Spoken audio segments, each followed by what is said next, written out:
Friends, Ox Crew, Super Punks, Whimsies, QueueTimes, family here at the table, it is because of you that I now get to say, hailing frequencies are open.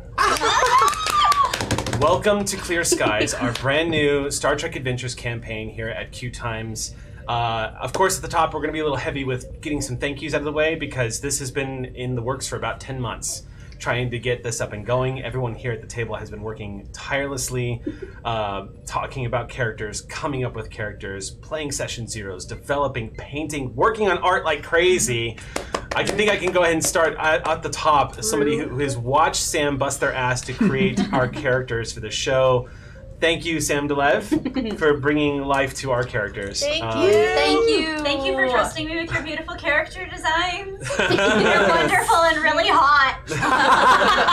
I mean, Maybe most of that was you. Yeah. Those references were all from Yahoo, baby. So I've got some thanks that I got to give some big shout outs to. First of all, at the top, I want to thank QueueTimes and Jake for giving us a new home to tell these stories in. Thank you so much. Jake has been tirelessly putting together all the stuff that we've been using for like the promos. He's been putting together the videos for us. He's been helping us get everything together. Thank you so much to him and to QueueTimes for giving us a new platform to play on. Thank you to Star Trek Online, who's been one of our biggest supporters. I have to give a big shout out to everybody over there, obviously for the work that they've done. If you guys have heard the announcement about the USS Ross being in Star Trek Online, they're going to be announcing more information about that. It's going to be a part of a ship bundle.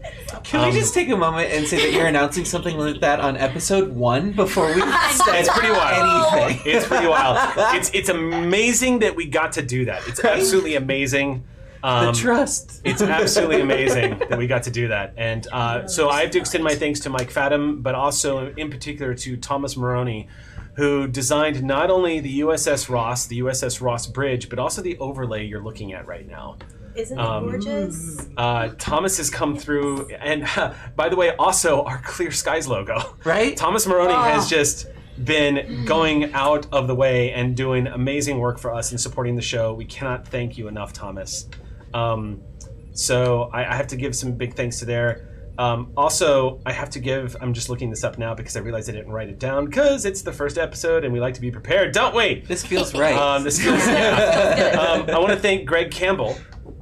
It's kind of weird that I could forget that name, but Greg Campbell, who did our nameplates. Greg also did our nameplates for Shield of Tomorrow and came back and offered to put together our nameplates for the overlay. Thank you so much again, Greg, we love you. for doing that. A big thank you, of course, as always, to our friends over at Modifius, Yes. who have been supporters of the show, and thanks to Sam Webb and Chris Birch and the leadership at Modifius for supporting the show. I think you guys can look forward to some really fun stuff coming up in the future. We'll see what the future brings. The next big thank you, I have to give a huge thank you to Quest Design Canada, which is a small Etsy store you can find online. Quest Design Canada created our ship plaque for the USS Sally Ride, and then has now created our ship plaque for the USS Ross. And that's what Quest Design Canada does. They create all these great plaques. I'm particularly eyeing, it is so sexy, the Battlestar Galactica plaque that Adama kept up behind his desk. So good. Yeah. Anyway, Galactica. I also have to take a moment to give a huge thanks to the League of Whimsy. Yay! The folks that have been supporting me on my Patreon that has allowed me to do this full time and devote myself completely to being an executive producer on the show, as well as being the GM again and full time. Would not be possible for all of you without all of you guys. So thank you so much for your support. I want to give a special thanks to Hector, who hosted our Q&A while he was sick. Wait a second. Yeah, he was sick. You son of a bitch. I take it back. I knew it. Sabotage our doctor. Also, as we're narrowing our eyes, it's funny. Thomas Maroney tonight. He was so sad that he has to miss our show tonight because the jerk is at the Picard premiere, just like Jackson. Yeah, it's fine. But I can't wait. It better be good. Yeah, exactly. I'm super excited about that. So thank you, Hector, and of course, because we always think about her, we always love her, and she's been a huge part of everything that we have done as a group. We just want to send our big shout out and love to Amy Dallin, who is always in our hearts, who is the doctor of our hearts. On that note, you probably have noticed that our doctor tonight is missing. It is true that Bonnie woke up this morning with 102 fever. It's just so, I don't know how else to say this, so Bonnie. I know. It's just I know. like, She's devastated that she can't be here. I'm so sorry. I know you're watching right now, Bonnie. Yeah. We love you so much. We miss you. Thank you for going to sick bay. Yeah. Yes. Also, You're eat the leading soup. by example. I left it on the counter. Eat the damn soup.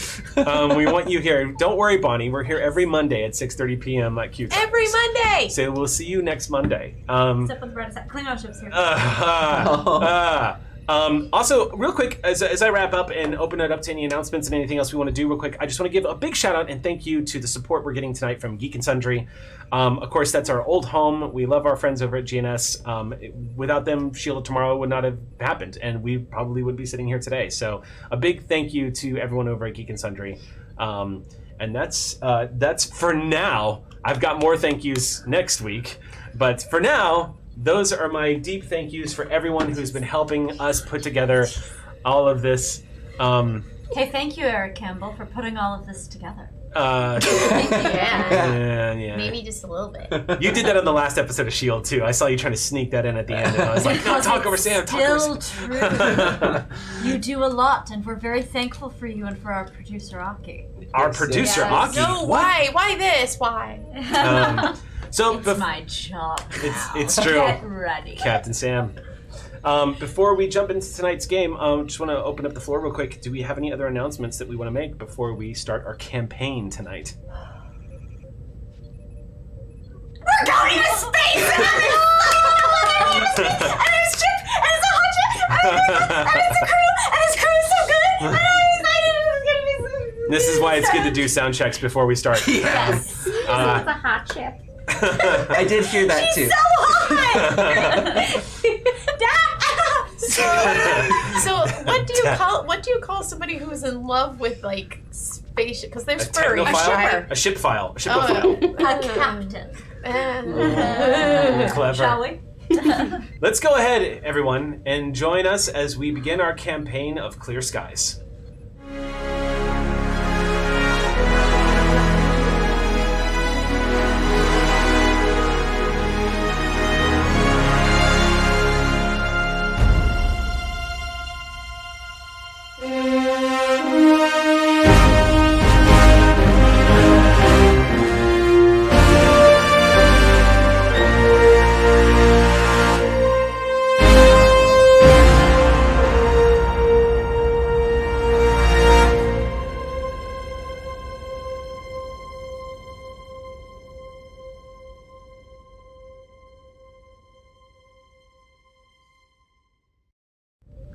Welcome back, and a quick thank you to Jake of QueueTimes who threw together that intro literally 10 minutes before we went live.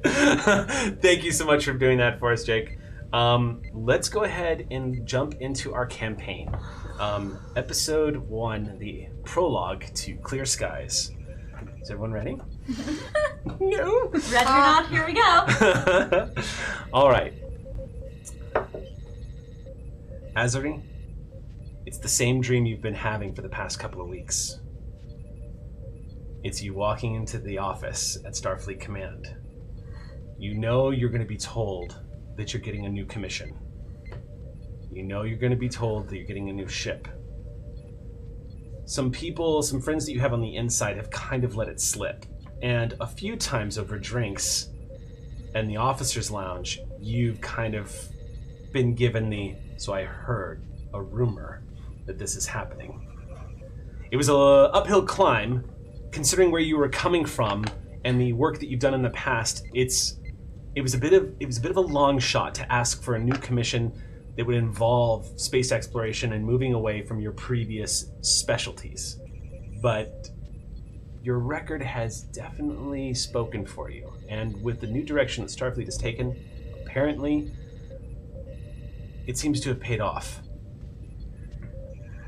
In the dream, you're standing in this lobby area, And all around you, you see all the bright colors of a typical admiral's office. These sort of beige walls with all of these brass ships hanging from the walls and the ceiling, and the history of Starfleet, and newsreels playing from the Federation News Network playing on the wall as well, as an assistant sits at a desk working on multiple pads and constantly shifting over to the desk computer, moving it around and just nodding to you to make sure you're still well taken care of.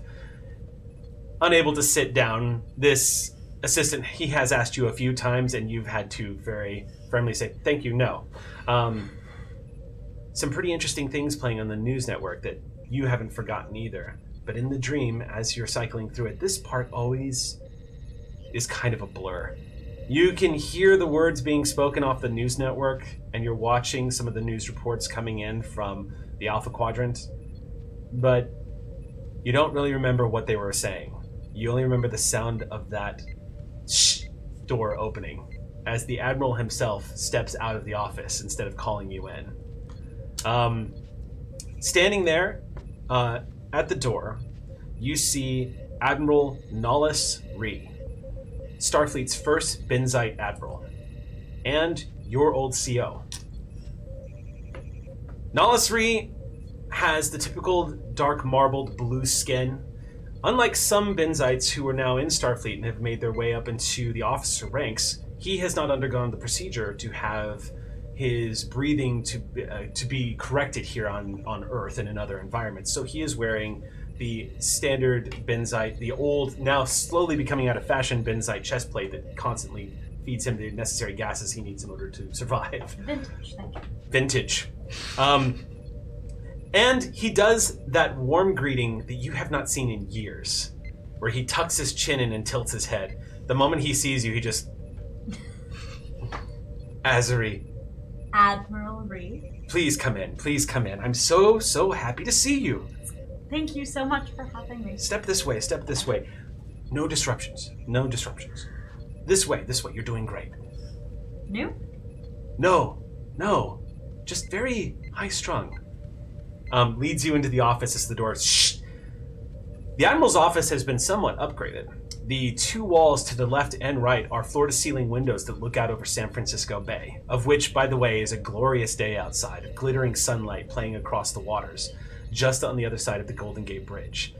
It is a dance of fireflies, shuttles coming and going all over Starfleet Academy, which is not far from here, as well as, of course, the futuristic San Francisco skyline. You walk across the carpet, which has this large, beautifully well-created symbol of the Federation. And you, of course, see walls with all the decorations that an admiral has in the office, including the flags of the UFP, also the flag of the Benzite homeworld. You see a lot of what you recognize immediately because you had seen these before, but a lot of the souvenirs that he's taken with him over his time when he was a captain of a starship, as well as knickknacks and gifts from the family back at home on his desk. And he turns around and he says, "Please excuse the opulence. I'm not used to this office yet. It was only given to me just a few days ago." And he sits down. "But I do feel very important." You know, I'm sure you will have to, as your duty, accommodate the privileges of rank. Well, you should wait until I'm done talking to you before you are so polite to me, Ezri. All right then, I will withhold all civil courtesies. Withhold all civil courtesies. Yes, sir. This is going to come as a bit of a shock, and I don't really know how to say this to you, so I'm just going to throw it at you and let you process it, and then we will start again. Yes, sir. You will not be given command of the USS Cassiopeia. Sir. Did something go wrong? Some would say yes. And he gets back up again and moves over and just waves his hand, and a tent falls over the floor-to-ceiling windows as the office becomes dark. And you remember this crystal clear because it's the first time you ever saw her. As he presses a button across the desk and you see a hologram of a Galaxy-class starship you've never seen before, of a kind of a making you've never seen. The saucer section is slightly different. It's not as wide. It has what looks like something of a cross between a sovereign class and a galaxy class. The saucer section is a little more circular, that has less of a wide width to it, more of a pure circle shape. The neck of the ship itself doesn't end the way it does on a normal galaxy class, but in fact stretches down the length of the body. And you can tell from the nacelles, they're slightly updated, somewhat different looking. The impulse engines, all of it, and a peculiar underpiece where a captain's yacht or shuttlecraft might be located under the saucer section. It said something completely different. Something circular. Glowing. Is that a secondary... What is this? This is going to be your new command. This is the USS Ross, first of her class. She is a Galaxy-class variant, officially deemed Ross-class. She is a technical testbed that we plan on sending far out into the Shackleton Expanse. There was a lot of debate on whether this project was going to be continued. It was started and stopped again many times, but I have pulled some strings. I have called in some favors, and thankfully I found the right people to hear why I believe that deep space exploration is exactly what we need to be doing right now. And there's a chirp at the door. And you see he glances up a little surprised and says, I wasn't expecting her so soon. And he stands up and says, come! And as the door goes, shh! As the woman enters, your breath catches a little bit instinctively in your throat. Because you've seen her before. You've seen the way she carries herself. But there is an ease, this confidence, this authority when she strides into the room. Everyone knows Admiral Janeway. Everyone is familiar with her exploits over the past few years. She's newly minted into her office and has been settling in here at Starfleet. And is still something of a legend. And you see your Admiral smile as she walks in, and this grin on her face as she walks up and says, well, Admiral, I see the cat's out of the bag. Yes, indeed. Thank you for joining us, Admiral Janeway. I've just introduced Captain Azeri Sewell to their new assignment if they choose to accept it. If they choose to accept it. Oh, Yes. Some cat. Do all the stuttering here, Captain. Don't let the crew see. But trust me, when you look at your new ship, they'll know. And she smiles at you. Turning back to the Admiral and says, well, have you given them the case as to where we're sending them? Your Admiral, Nahlas Reed nods and says, we were going to talk about that. Shackleton, I heard. The Shackleton Expanse. This is going to be an ideal situation for the USS Ross. We think she's going to be the perfect ship to test out there, considering all the spatial anomalies. And currently, because of some of the losses we took during the Dominion War, there's not much of a Federation presence. The USS Thunderchild is still stationed out there, but that's the only Federation starship that we have at the moment. So a ship like this is our force protection. Something like that. It's also just an excellent opportunity to send her into deep space and to really run all the wrinkles out, as it were. Plus, as a technical test bed, she's bringing new technologies that I believe you had a hand in bringing back with you. Is that not correct, Admiral? Admiral Janeway nods kind of fondly as she hears that and says, you're definitely going to be getting a nice taste of what it was like to acquire technologies. The USS Ross is being constructed and built with some of the latest equipment that we brought back from our little journey far, far away. I think you're going to be really excited to see what she has to offer. I can't imagine any fruits from that voyage be anything but fascinating. Far be it from me to look a gift horse in the mouth, but my last command was 80 people. This is... 2,500. Admiral Janeway cuts off. Isn't the galaxy typically less?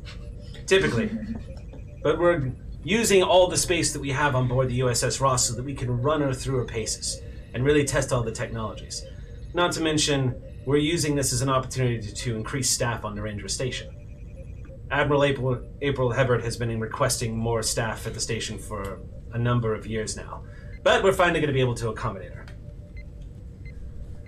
Absolutely.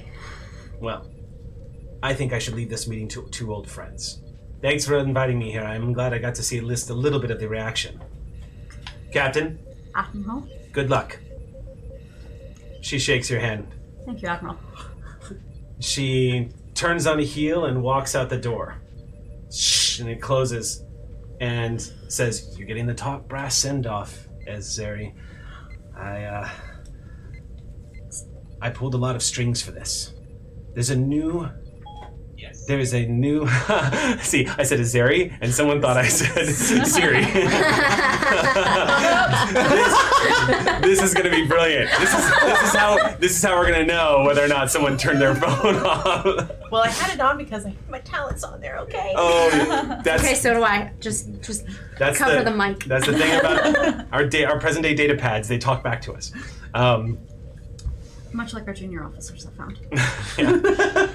Nullis Ree leans over the desk and says,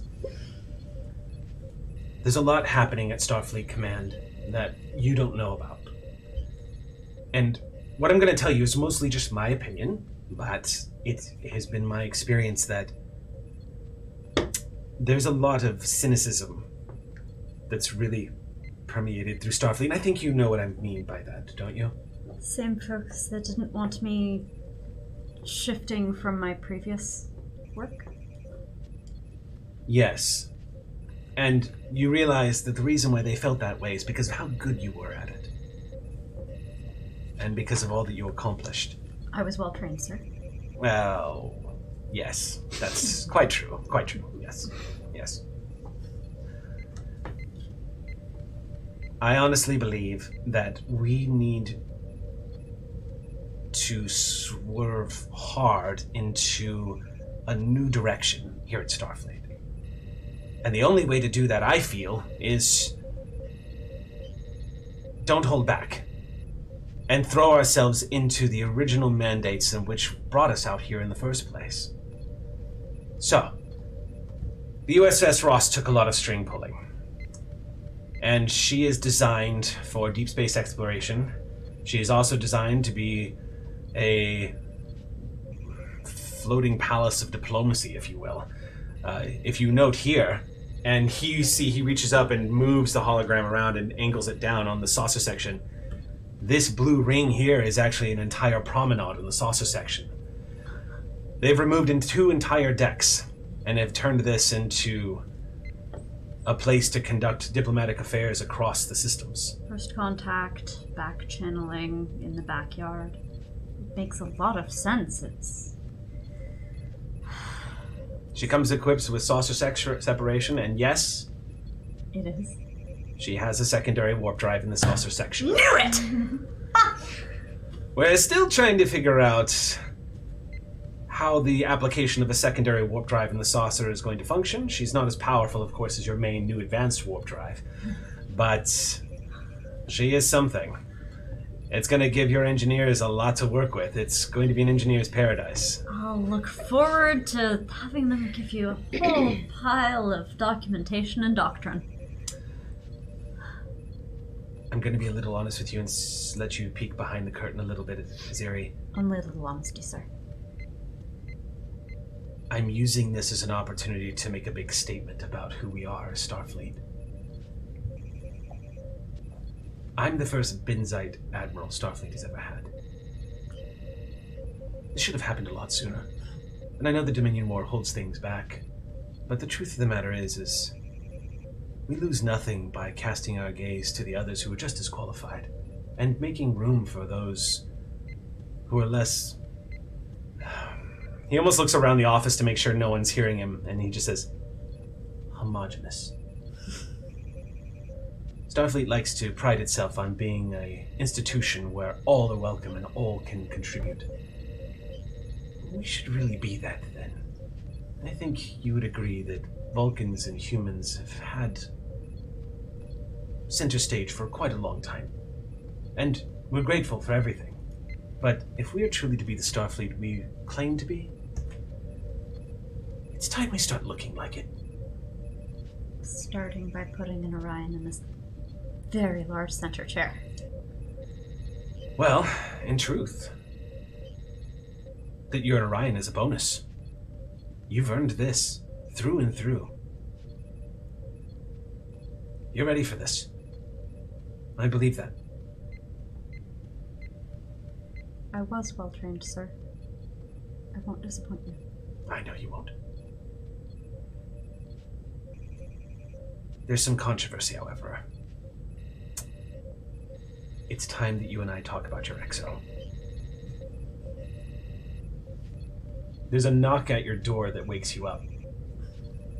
You're laying in your bed in your apartments in San Francisco. It's early morning with a beam of sun coming through the light just hitting you right in the face. You're only weeks away from when the Ross is supposed to leave space dock. And you are getting closer to the time where you're going to get to do the full captain's inspection and walk the decks. All 40 plus decks. The typical Galaxy class, I believe, has a little over 40 decks. This one is complemented about 42 decks on board this ship. It's an extraordinarily large starship. Comparable in size to a Sovereign class. You've already seen more and more of the tech specs as she's been brought in, and you have been making headway into assembling your staff. The chirping at the door is undoubtedly the commanding officer who has been helping you staff the Ross for the past 6 months. Good. It has been a long process. Lots of jumping through hoops. But finally, you and Commander Rogan have managed to set up an appointment. And we're laughing because Commander Rogan is largely inspired by Seth Rogen. So we just named him Commander Rogan. But also because characters in Session Zeros had interactions, all of which went well. All of which The went Session so Zeros well. are not well. canon, so it doesn't matter. It's true. Except that one. We'll anyway. You have a pet, don't you? I do not. don't have Our a pet? ambassador and our science officer. We have 2 pets. Okay, we'll get to that. So throwing the sheets off, Yes. chirping again at the Jacket door. on. Come in. You hear the door open at the front, and you hear, "Hello." Who is it? It's Commander Rogan. All right, come on in. Coming on in. I brought coffee. Ah, good. A few moments pass as you hear footsteps coming up the ramp, and as he reaches the top of the 2nd floor, steps into the bedroom and says, I didn't know what you wanted. And he comes in holding what looks like a small cube that's about this big. You can tell it's one of, it's a replicator. He says, I didn't know how you wanted it, so I just brought the thing. I appreciate your conscientiousness in coffee, as in staffing. Thank you so much. You're welcome, Commander. Chai Chai. Thank you. hot. Get a large one, a big one. And just get just like a non-fat latte with some vanilla creamer. Oh, computer, recycle that. They both disappeared. And he goes, no, not both. Okay, chai hot, large, and he hands it to you immediately, and says, vanilla latte, hot, large, and sets that down and says, well, let's hope that's not an indication of how the day is going to go. So I try not to let coffee dictate my destiny. That's I do. So maybe I should look into that. I have a couple of the requested personnel files that you were asking for. With your approval, I think we have your senior staff. Did you finally find a tactical? I did. I did. He was hard to get. He's a veteran of Dominion War. Let me just pull this up here. Oh, where's that pad? You seem sifting through it and says, oh, here we go. Lieutenant Commander Yuri Prawl. Trill. Joined. This will be his second, I guess it's accurate to say, lifetime in Starfleet. Right, yeah. Second time doing this. How many do they tend to have? I can't remember much. Well, this Lieutenant Commander Prawl looks like this is his third post. So, yeah, lots of experience. Missing the file? Hands you the file and says, pretty interesting guy. Definitely has some pretty interesting history in the Dominion War. Many of us do, Commander. Interesting in a good way. He's received, and you'll see there, he received a commendation for saving lives. Took a grievous injury engaging 2 Jem'Hadar in hand-to-hand combat, which he apparently survived. To tell the tale. Yeah. All right. Yeah. I understand why he was difficult to get. That makes sense. Difficult to get. He was requested by multiple captains. I think, honestly, if I can be honest with you, Captain, I think Admiral Ree might be pulling some strings for you still. No. I think that might still be happening. No. I know that's kind of Ree? probably happening. Always above board, Ree. You need to remember that. I think anyone ever asks. Sure. Always above board. Sure, yeah. Excellent. Above board. Mm-hmm. Yeah, I mean, I think you're gonna like him. Did we get Helm? We did. Oh, Helm. Helm, also an experienced officer, Lieutenant Xylus Vren. Vren. All right. Vren's an Andorian. Grew up in an isolated colony. His father was actually a diplomat for the Federation. Oh, all right. Mm-hmm. Well, he'll be right at home with most of our mission profile, then. Yeah. He can be a bit of a hothead, but that's pretty typical for Andorians. But he is an expert in starship chassis. Apparently his previous commanders can say that he could spot and identify a starship with the naked eye from... It doesn't need sensors. Just spot it on the view screen and know what he's looking at. That's going to come in incredibly handy, I suspect. He's also got something of a knack for being a pathfinder.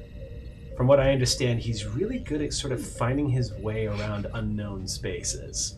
He conducted a raid on a Dominion outpost that went south from the file, the way it read. Apparently some of the intelligence came back false. They were falsely fed intelligence and were going to lead the troop right into an ambush. And looks like he led them through a nebula by sight and got them out on the other side and managed to touch down and land the squad of commandos, which were able to dismantle an entire outpost. I think in an expanse full of gravitational eddies, that's exactly who we need. But I thought so I'm too. telling you, and you have staffed me beautifully thus far, and I feel like I'm doubting your skills to say it's anything but superb. No, it's okay. Yeah, no, doubt my skills if you want, and then I would even be really good at assigning you a new commander if you wanted one. Oh, don't you touch the commander. I wasn't the commander is serious. perfect. I would have sabotaged that. I was not. Yeah. This entire everything about this mission. Yeah. It's not been easy to staff this. No one wants to go to Shackleton. Then we don't want them. That's been kind of my take on it too. It's a quality filter. By the way, Huh. Supposedly Commander Exio is arriving today. All right. I don't say that with the weight that I'm saying it because there's a problem. It's just that Commander Exio is arriving today and it's become this whole big deal.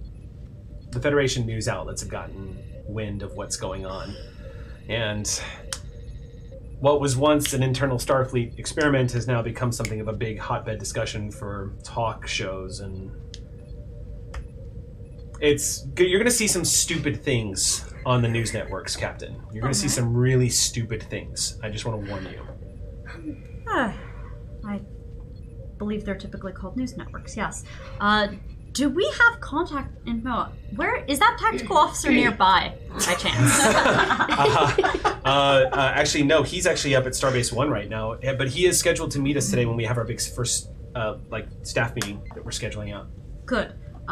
If nothing else, though, I would love to have that Chief of Engineering, Linares, on site when the commander touches down. Oh, Chief Tech has been, by his very persistent request, has been notified and is going to be on site. You're never burying that hatchet, are you, Rogan? Look, I want to make something clear. And he sets down his latte. He's like, my father was enlisted. I have nothing but respect and love for enlisted.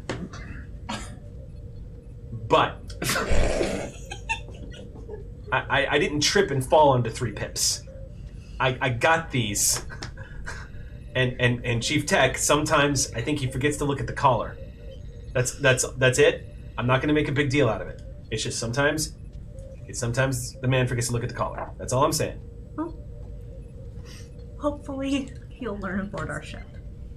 Yeah, well, I'll be out of his hair and he'll be out of... Well, I guess he doesn't have hair, but you get the idea. I'm sorry, Captain. I have to go back to this. You're going to see some really stupid things in the news. What is it? What's going on? The word Borg has been thrown around in the discussions about XEO. It's ridiculous. It's because people are being absurd about technology and the implementation. However, the doctor, yes, that doctor, has actually been making some waves in defense of Commander XEO. So you'll be able to see some news clips of hologram rights, if you were. I'm sure get a kick out of that. It's been pretty interesting. Anyway, I'm going to go set up. I'll meet you at Starfleet Command. Definitely check out what's going on, and there's look the data through pads. Those files. Thank you so much. Yeah. Thank you for the time. You're welcome. I will see you in a couple of hours. Yes. I think that's everything. It's 1,200 hours for the touchdown still? Yeah, 1,200 hours. Excellent. Thank you. What's that? Oh, yeah. The 1,200 time. hours. Thank you. The commander gets here. Gotcha. See you then? See you then. And he pulls himself up away from the data pad and begins to walk out. As you're drinking your chai, the wall in front of you, you see the news reports coming up. And sure enough, you do see some talking heads on the right corner of your screen talking about the dangerous technologies that are being used at Starfleet, staffing a holographic projection that's supposed to be taking care of the well-being of 2,000 Federation members, families, and just blowing it way out of proportion. Like, what right does a computer have to be telling people what to do? Blah, blah, blah, blah, blah. And then you do actually see the very familiar head of the Doctor, the one hologram that came back on USS Voyager, counterpointing and interrupting and cutting off. And as they're going back and forth, you see some of the other news reports that are coming through. You see discussions of war reparations with the Dominion have now entered their 3rd year. These have been going on for a while now. And will probably continue to go on for a while. It is rumored that Federation diplomats have been running into the supreme frustration of what it is to deal with the Vorta. The Vorta, who are quite skilled diplomats and quite arrogant at what they're doing, despite the fact they were on the losing side. Also, interestingly enough, coming up on the news, you see there are rumors now coming out of the Beta Quadrant that a new Romulan government is forming. That I tag, and I'm going to pass along. You bring it up, and you just see the news reports. A new Romulan government is rumored to be forming again after the collapse of the Romulan government 2 years ago, after the assassinations perpetuated by Praetor Shinzon and the events that happened there. The Romulan Star Empire has been in a bit of a state of upheaval, and the Federation's been keeping an eye on that. This is particularly relevant to you, and you kind of... I'm sure it's not lost on you, Captain, that the Shackleton Expanse is in the backyard of the Romulan Star Empire. Yes. Would have loved to get this in a Starfleet intelligence report and not on the news. Gonna work on that one. I feel like that's Commander Rogan's fault. But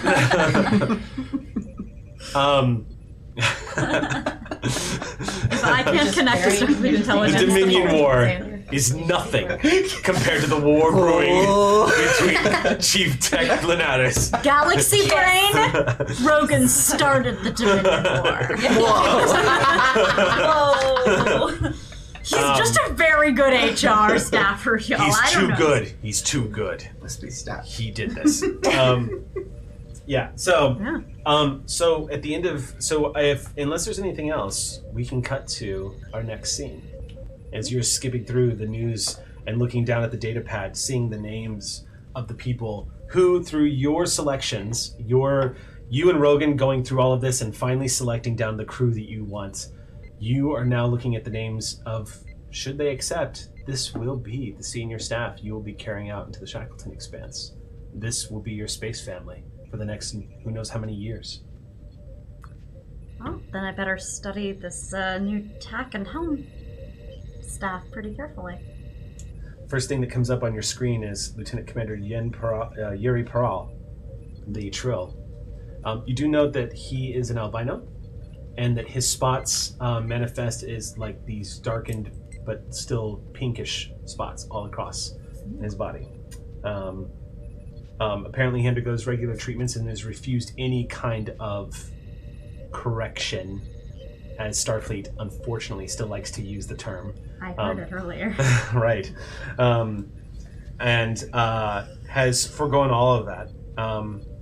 Good. And Lieutenant Xylus Vren is apparently a hot-headed Andorian crackshot pilot that has been eager to pilot the larger scale starships. Well, I will get to reading those and Okay. we can pull away. That brings us to a glorious outside space at Starfleet Command, a very large landing pad where a shuttlecraft, it's charitably called a shuttlecraft, what it really is a small transport, has touched down. It's not usual to see so many staff and equipment being brought through a shuttlecraft transport like this. It does happen from time to time, especially when new starships are being filled. Tech Lenatus? Yeah.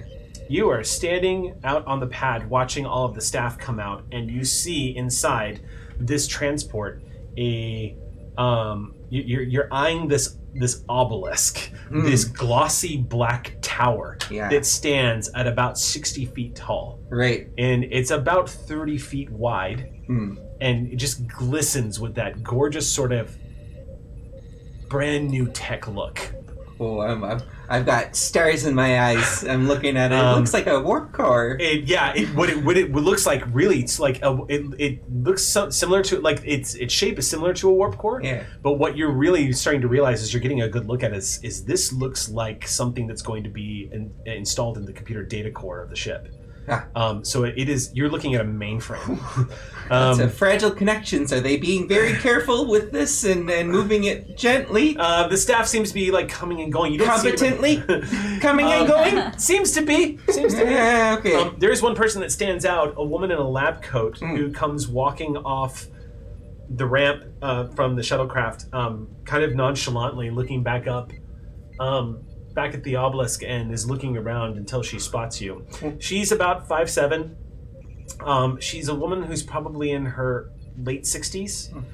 Has her hair pulled back into a ponytail. It's that kind of hair that was clearly probably a rich red color in her youth and has since become like a blonde platinum color. As she's moving forward, she also sort of has like the faded freckles across her face and lines across her eyes. Everything about her as she approaches you, from the dress slacks to the glossy shoes to her hands in her pockets to the cigarette in her mouth, would indicate that she's probably some kind of scientist. The what in her what now? You can see as she approaches you and takes the cigarette out of her mouth and says, "Are you the chief?" Is that real? No. Then yes. And thank God, because I was about to be a murderer there for a quick second, huh? She presses a few buttons on her bracelet, and you watch it go and disappear from her fingertips. Oh, that's nice. Helps with anxiety. Ah, and it creates a tactile sensation all the way down? No, there's nothing to breathe in, unfortunately. Ah, interesting. But it helps with anxiety. Chief Tech Lenatus, a pleasure. Yes, I think I've heard of you. She shakes your hand and says, I'm Dr. Andrea Redgrave. Dr. Redgrave? From the Daystrom Institute. Hi, Dr. Redgrave. From the Daystrom Institute. I designed Exio. Well, it's a pleasure to meet you. Now, I didn't mean it with the... Now it makes sense with the hologram. There's this... Hey, how are you? I'm fine. Good. Look at that. Hey, that big old thing you made. Does she make you nervous? No. She turns and looks back at the obelisk. God. I assure you, you'll be fine. She's quite self-sustaining. And the core itself will fit nicely into the USS Ross. I'm sure you've noticed over the past few months that they've been designing the computer core to be able to accommodate Exio. Well, I've been reading what they've been sending over. I never glanced at the name. I'm sorry I didn't recognize it, Dr. Redgrave. Oh, it's quite all right. But it's absolutely incredible what you've been working with tactile sensation and even emotional analysis. Well, emotional analysis was definitely some of the work that I've been doing, but I assure you, and I suspect this will only become clear after you get to know her, but Exio is something of her own creation. Okay, a machine that thinks for itself, and it's machine not an is- android. Machine's not accurate, but... Well, would you like to meet her? Yeah, before we do, though, a quick question. And I'm not great with the formalities or whatever, so off the record permission to speak. I'm not Starfleet. Okay, great. So here's the thing. Why aren't you coming? I mean, this is your baby. This is the thing that you made. Why are you entrusting it to someone else?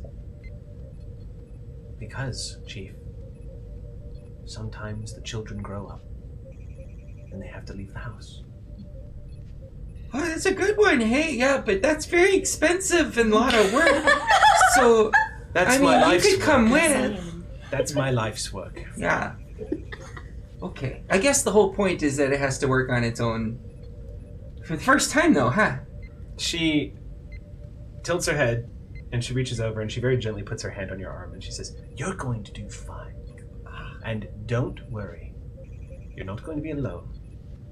Exio is going to be just as much of a help to you as you will be to her. And you will not have to carry the burden of this experimental piece of technology failing. I guarantee you, it'll be all right." Okay, well, as long as I can get that in a contract or something, because it's my career on the line, too. I just don't want to be... I understand. Thanks. I've taken full responsibility of this project, Yeah. which means anything that happens will be on me. Ooh, okay. That's nice to Does know. that make you feel better? A little bit, yeah, Good, honestly. good, good. Yeah. Great. It'll be important. Okay, so, what now? We gotta meet her. Would you like to meet her? I would love to meet her. Follow me. Okay. Here we go. And she actually walks past the shuttle bay where you see some of the lights on standby inside this obelisk. Again, this glossy black tower as she walks past it.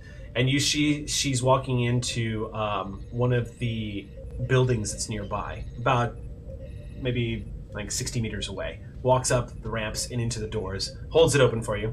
Lots of Starfleet personnel coming and going, but she's actually walking into some of the science research labs. You already know where she's going the moment she's led you here. There is a holographic facility used for research, and as you all enter, it takes a few moments of walking down the halls, hearing your footsteps echo from like marbled around you as a lot of the students and Starfleet Commander walking, coming and going, a few cadets passing by. You take a hard left into one of the hallways that leads you into the holographic research facilities, where there are about 7 holodecks located. And going into the first one, you enter that black and yellowed gridded room. Stepping in, she closes the door, and you see her pull out a large data pad that opens. She slides it aside, and you see a ring. a rather large ring that has what looks like, it. At first glance, you mistake it for a jewel. It looks like there's sort of this bluish-looking diamond on the top, but in fact, getting a closer look, you can tell that it's an active hollow matrix. How small do they get that? This is the only one of its kind. Ah, Jiminy Christmas! Look at that! Would you like to see it? Yeah!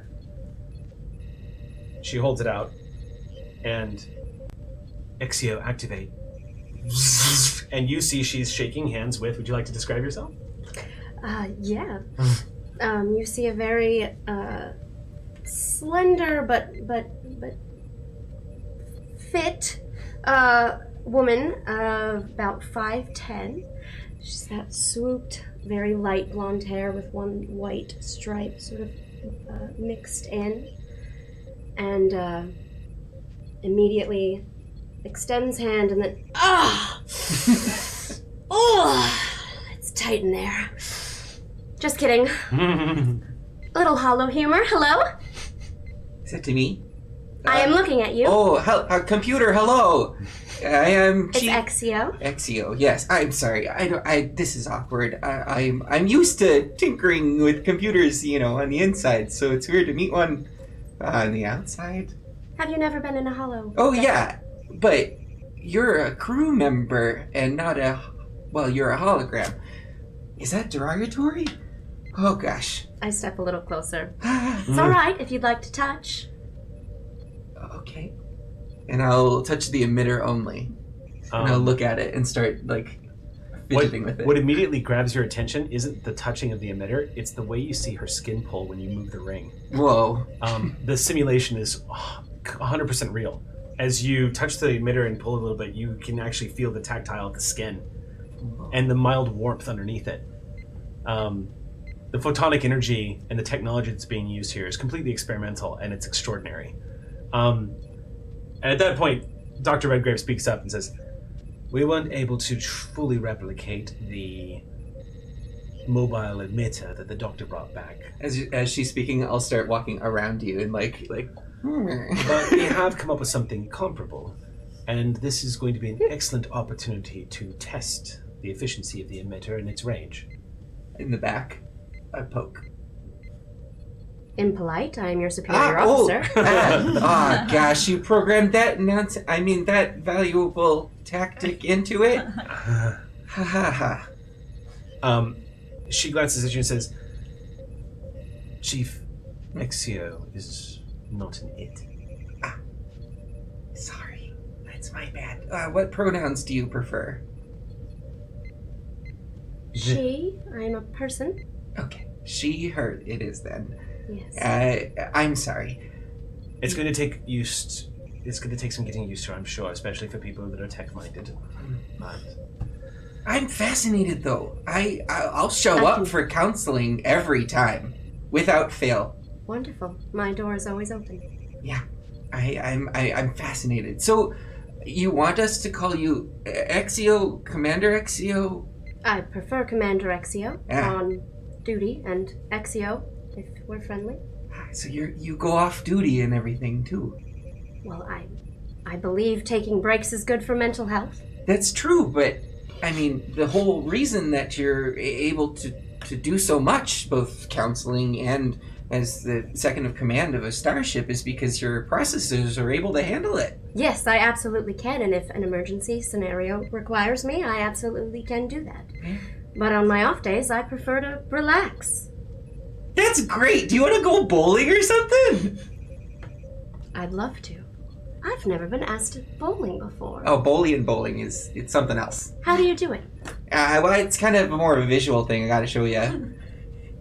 Okay, describe it. Andrea turns on her heel and begins to slowly walk out of the room while you two are talking. She does what does it look like? She does a glance back at the both of you, and then, like a mother slipping away from watching two friends meet for the first time, leaves the two of you alone. She hears computer, fill it 1/2 inch with water. Here we go.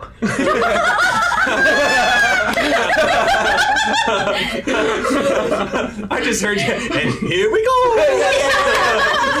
Do we need actual bowls? Oh my god, real balls. Delightful. As you're arriving at Starfleet Command, you look at your data pad. As beaming into the facility itself, you see stepping off the pad is Commander Rogan's waiting for you and says, you're early. I'm glad I got here early knowing that you were going to be early. So you want to get started now? Always. Let's do it. All right. By the way, our lieutenant's here. She's here. We can meet her right away if you want to meet her. Oh, excellent. Good. Yeah. Yes, absolutely. She is currently just leaving the commissary, so we can intercept her. An Exio arrived about 20 minutes ago, and I think Chief Tech is actually in the holodeck with her right now. And I have no idea what the ambassador is. Well, we will scoop up the science officer, go down to the holodeck, and meet our chief and our XO, and continue to calm the ambassador until we reach them. I reserved one of the rooms. I'm sorry, I didn't get a lot of sleep last night. I was also excited. No, sorry. He's just an idiot. I completely forgot to tell you. We had a baby last night. Oh, I feel no! Yeah. She's doing great. She's wonderful. She's absolutely wonderful. It was a long night. It was wonderful. It was great. I'm going to lean down. I'm going to pluck that pad right out of his hand. And he says, no. And I'm good." going to grab both shoulders. Okay. I'm going to spin him this around. is why I didn't tell you, because I knew you were going to do this, Captain. Oh, good. And then you did it, which means on some level you wanted to. I just wanted to explain go why I was see tired. your newborn. Okay, but I reserved a meeting room for us. It's in the data pad. I will find it, as well as everything else. Okay. Competent as I am and survive as I did before you. Right. Go be with your family. You got this. It's the most important thing. Thank you. By the way. Yeah. Thank you. Okay. I want to go see my family. Go right now. Yeah. It's an order. Go set them. Okay. Gets up on the transporter pad and beams out. Good. I wait until he's gone, and then as he beams away, the woman that's standing at the transporter controls, she says, "Captain, if I may just say, that was really nice of you." They had a baby last night. Goodness. I should hope. Enough workaholics in Starfleet already. We don't need to bring more. She doesn't say anything to that. She just kind of nods, and looks back down. Yeah. I'm going to continue with the aforementioned plan, but solo, while Commander Roken is with his family. Okay. As you proceed, Starfleet is abuzz because this particular area is, in particular, this is becoming something of a staging ground, and this typically happens at Starfleet Command when a new ship is being staffed. It's usually at Starbase 1, but given the circumstances of everything that's going on right now, because of workloads or whatever, lack of space, Starbase 1 and Starfleet Command have since become a bit of the staging ground for the staffing of the Ross. In other words, what you're seeing as you leave the transporter room and walk across the courtyards is this particular section of Starfleet Command is filled with aux crew and people who are gathering with duffel bags and belongings, getting ready to start their assignments. You see department heads and people organizing. You see people assembling in courtyards, people getting to know each other for the first time and shaking hands. You see a lot of this going on, people meeting each other for the first time. A lot of people standing at attention as they see you walk by. Probably be about 60 members in the courtyard. You see them all because they're in an area that's designated specifically for staffing of the Ross. Starfleet has been very good at keeping this pretty streamlined. I have extremely beginning of semester freshmen moving in vibes. Very much the same. It's like that meets very summer much the camp. same. There's an entire building that has been set aside for barracks and quarters for staff as they're arriving before the departure of the Ross next week. So essentially, the courtyard of Starfleet Command is filling up with the 2,000 crew members that are going to be gathering in order to staff the Ross. Keeping local food trucks in business. Keeping local food trucks in business. And as you are moving through the crowd, you see across the courtyard, standing on their own, looking at data pads, with their own duffel bags near them, as well as what looks like a small transport carrier with an animal inside, is a Cardassian wearing a science uniform. And she is completely engrossed in her data pad. We have to pause there because it's actually 7:30, if you believe it or not. We're already at our first break. It happened so soon. Yeah. Oh no. Nice little cliffhanger right before the break. Yeah. Uh-huh. So typically we break before 8 o'clock, but I wanted to. We usually break around 8, but I wanted to break at 7:30 tonight because I want us to have as much time on the tail end, so we can get as much bulk in, any RP and stuff like that. Because what I've noticed, now this is our third time we've done 3 of these show launches now. So what I've noticed is the end of these show launches typically we want to have more space at the end for stuff. So we're gonna go ahead and take our 10-minute break a little bit early tonight. Don't go anywhere, everybody. We'll be back in 10 minutes here at Clear Skies. We'll see you very soon. Yep. Oh, Sorry, I know. I'm sorry. I saw silliness going on over here, and I'm like, I'm just gonna come back live. You're I'm just gonna go live right now. You did? Yeah. Dang I know. I'm so mean. I'm so mean. Oh. I saw him It's going just for it, and I I've was never like, had a button. I've never had a button to do that on my own. It was On always purpose. Holly or Joey or something. yes, because you were Power is trustworthy yours. with I it. was not trusted with that power, but now it's mine. And Oh. if you Dare misuse you it, we let them have to see take it it away, Eric. Good captaining sail. yeah. These I can't admiral pin bars mean nothing. Apostate life. Yeah. All right. So. Okay.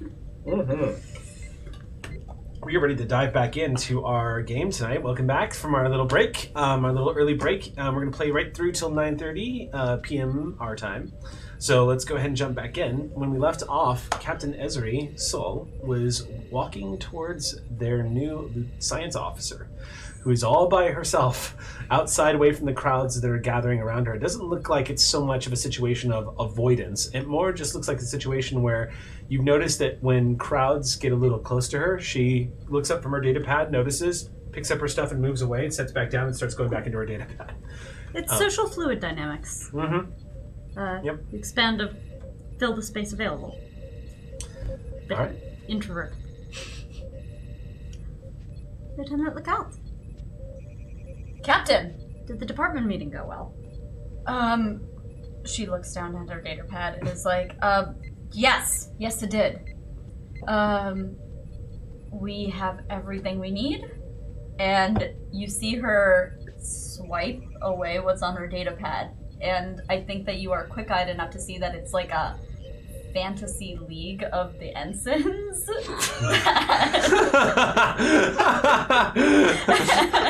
Gambling ring.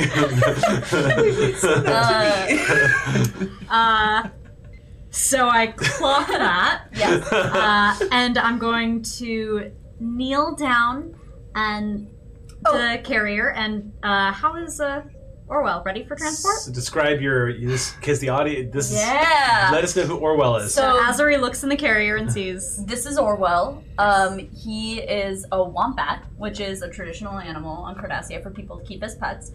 Looks kind of like an ermine or like a ferret, white. He's got 4 stripes on his back, but if you ask Jane, he has 5. Anyway. Garbage fire burning It just bright. clicked with Xander. Yeah, good job. Anyway, he bites. Careful, don't. Quick question, just as Yes. a GM, is this an earth wombat that has been Wompat. Malpat? Oh, Wompat. Wompat. WOMPAT. Ah, okay, Yes. okay, cool. Not yes. the bros who share the bros. No, not Gotcha. like They the kill not like their the butts. wombats. Gotcha. Okay, cool. It's like an ermine. It's like long. It's slender. It's about. I actually like size. Let's say this. You know what? Large. Not this. This big. Okay. Right. This big. That Yeah. big with tail? Yeah, big with tail. Yeah. Yeah. Right, Cool. his tail's gonna be like a third, so then it's a nice little Martin kind of size creature. So Exactly. this curious but borderline aggressive like purring noise as you approach, it goes kind of like moves up towards the edge of the case as it sees you approach. Oh, hello. Noticing that you're not mom, it looks like it's very interested. And she like kind of is like, I'm ready to intervene, but also he hasn't attacked you yet, so that's actually quite... I am not directly applying my fingers to this situation, which I think is helpful here, but yes, actually seems fairly friendly. Should I roll for it?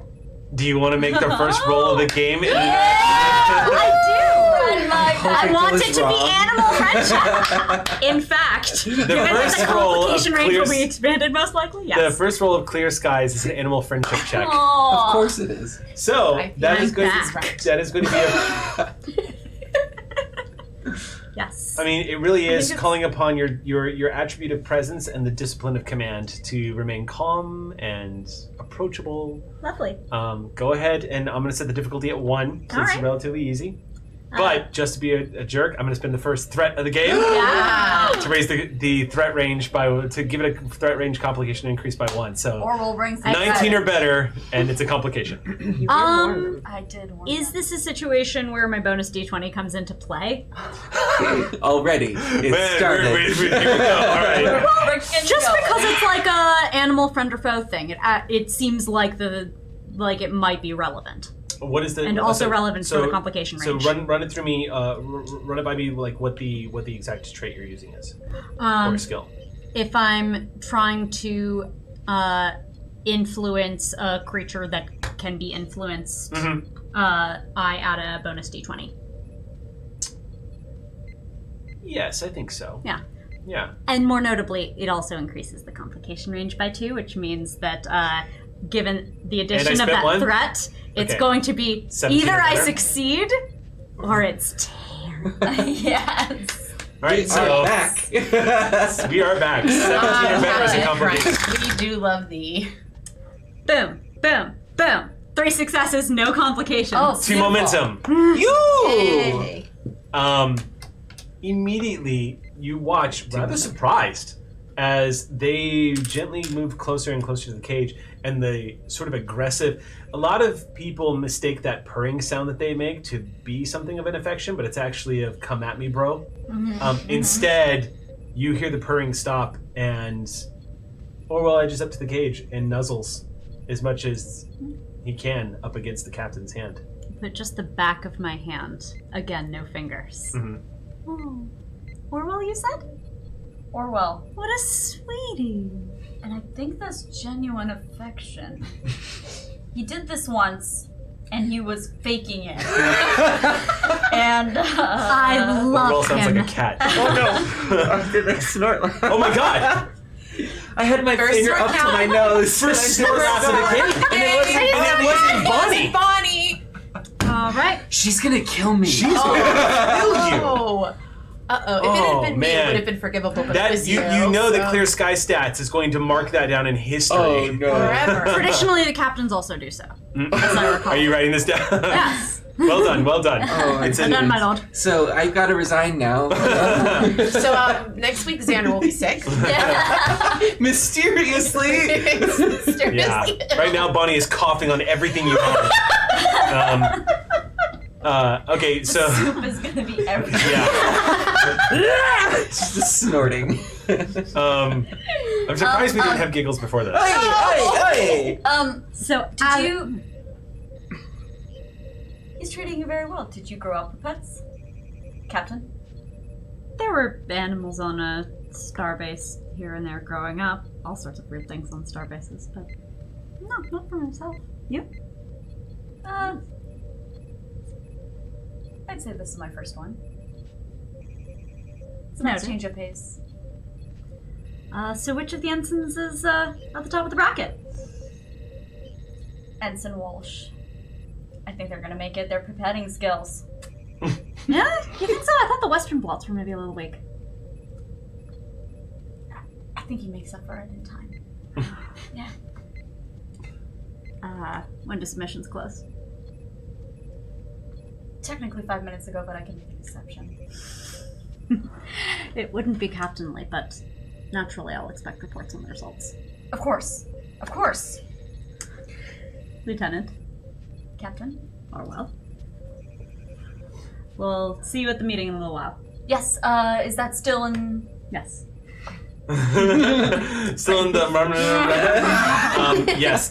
So one of the meeting rooms is actually it is in fact near the facility where the holograms are, or the sort of the holographic research center is kept. The main meeting hall for new staff and for staffing meetings is the main hall for Starfleet Command, and it has offices available for any kind of staffing meetings. Rogan has reserved you one of the larger rooms where they typically do briefings and where situations like this where Captain can finally address senior staff for the first time. We're going to cut to Ambassador Majanil, who is just finished adorning yourself in all of the ambassadorial arraignments that you've come to be very used to. Composing yourself in the mirror, your apartment looks over the San Francisco skyline.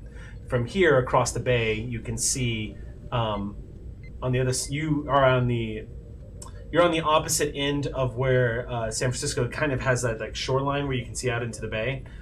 From here, you can see the San Francisco Bridge, but you can also see Starfleet Academy from your apartments. It's a very, this is for dignitaries. This place has been reserved for Deltan ambassadors for the past 200 years. The apartments are beautiful, and not only are they adorned in all of the accoutrement of Deltan culture and history, but a lot of the interactions that Starfleet has had with Deltan history. It is a beautiful 3-story living space for you that is also capable of hosting other dignitaries should any of the other ambassadors stationed here on Earth from other worlds wish to meet you. And you have finished looking at yourself in the reflection in your bedroom. One of your assistants approaches and says, the transport will be ready for you in about 10 minutes, Ambassador. Thank you very much. Can I get you anything else before I'm dismissed? Can you make sure the Patience is ready? Of course, yes. At once. And immediately you hear yipping sounds. As the ambassador, your assistant moves, he approaches Patience, and you can hear the interactions going on. Typically engages in baby speak when he doesn't think you're listening. But as you finish situating yourself, exiting your room, you see Patience, and would you like to describe for the audience what Patience looks like and what Patience is? So Patience is my dog. She is a blue merle border collie. She has one blue eye and one brown eye, and she's nicely modeled and very beautiful, and obviously she's patient. Very good baby. She's my best baby. She is sitting, waiting patiently as you exit, and your assistant says, I'll take her down the stairs, and we'll be waiting for you when you're ready. Of course. It shouldn't be a moment.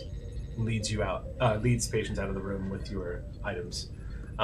You're realizing this might be one of the last times, at least for a long time, since you are officially moving out of these apartments to make room for the next Deltan ambassador.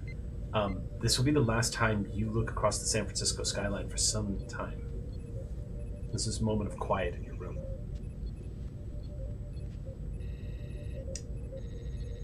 Well, you said you wanted new horizons. This one's been nice for the time being, but could use a difference now. Chin up, Olin. It's gonna be fine. It's a jarring sensation because as you turn, a hand covers your mouth and you are pulled backwards, something jamming against your back. And instantly you realize you're being restrained against somebody who is behind you. The hand is clamped tightly down across your face, and you hear, I'm sorry, please be quiet. You're not in danger. Nothing will harm you. I just need you to be quiet while I talk. I had to contact you. This is the only way.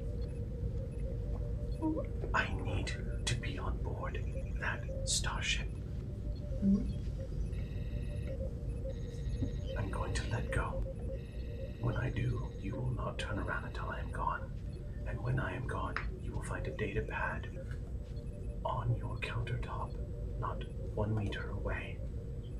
It is imperative you get that into the hands of someone you trust. Do you understand, Ambassador?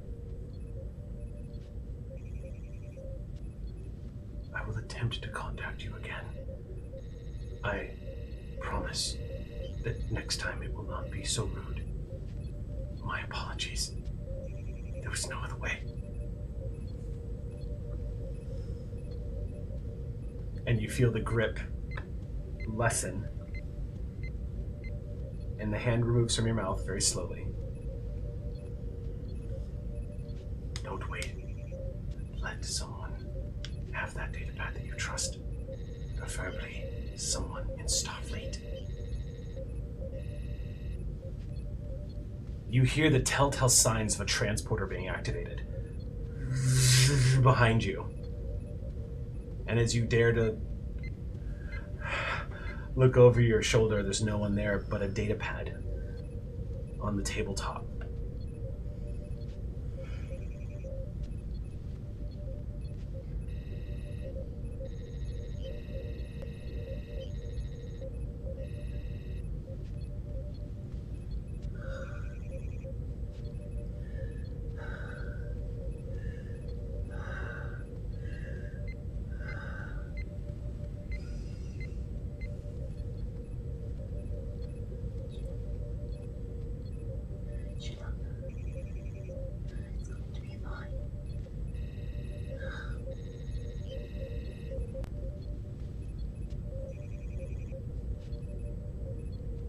Am I able to open it? Responds to your touch immediately. And as the data begins to load up on the screen, you feel your blood start to turn cold as you realize what you're reading is a list of 3 known Tal Shiar agents in Starfleet Command, giving both their duty files, their faces, and who they are. One of them works as an assistant in the office of Admiral Nollis Ree. Oh no.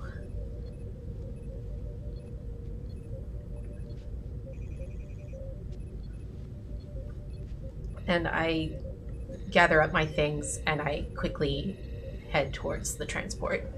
You reach the door that's going to lead you out into the main hall where the transporter pad is waiting for the guests to use this building.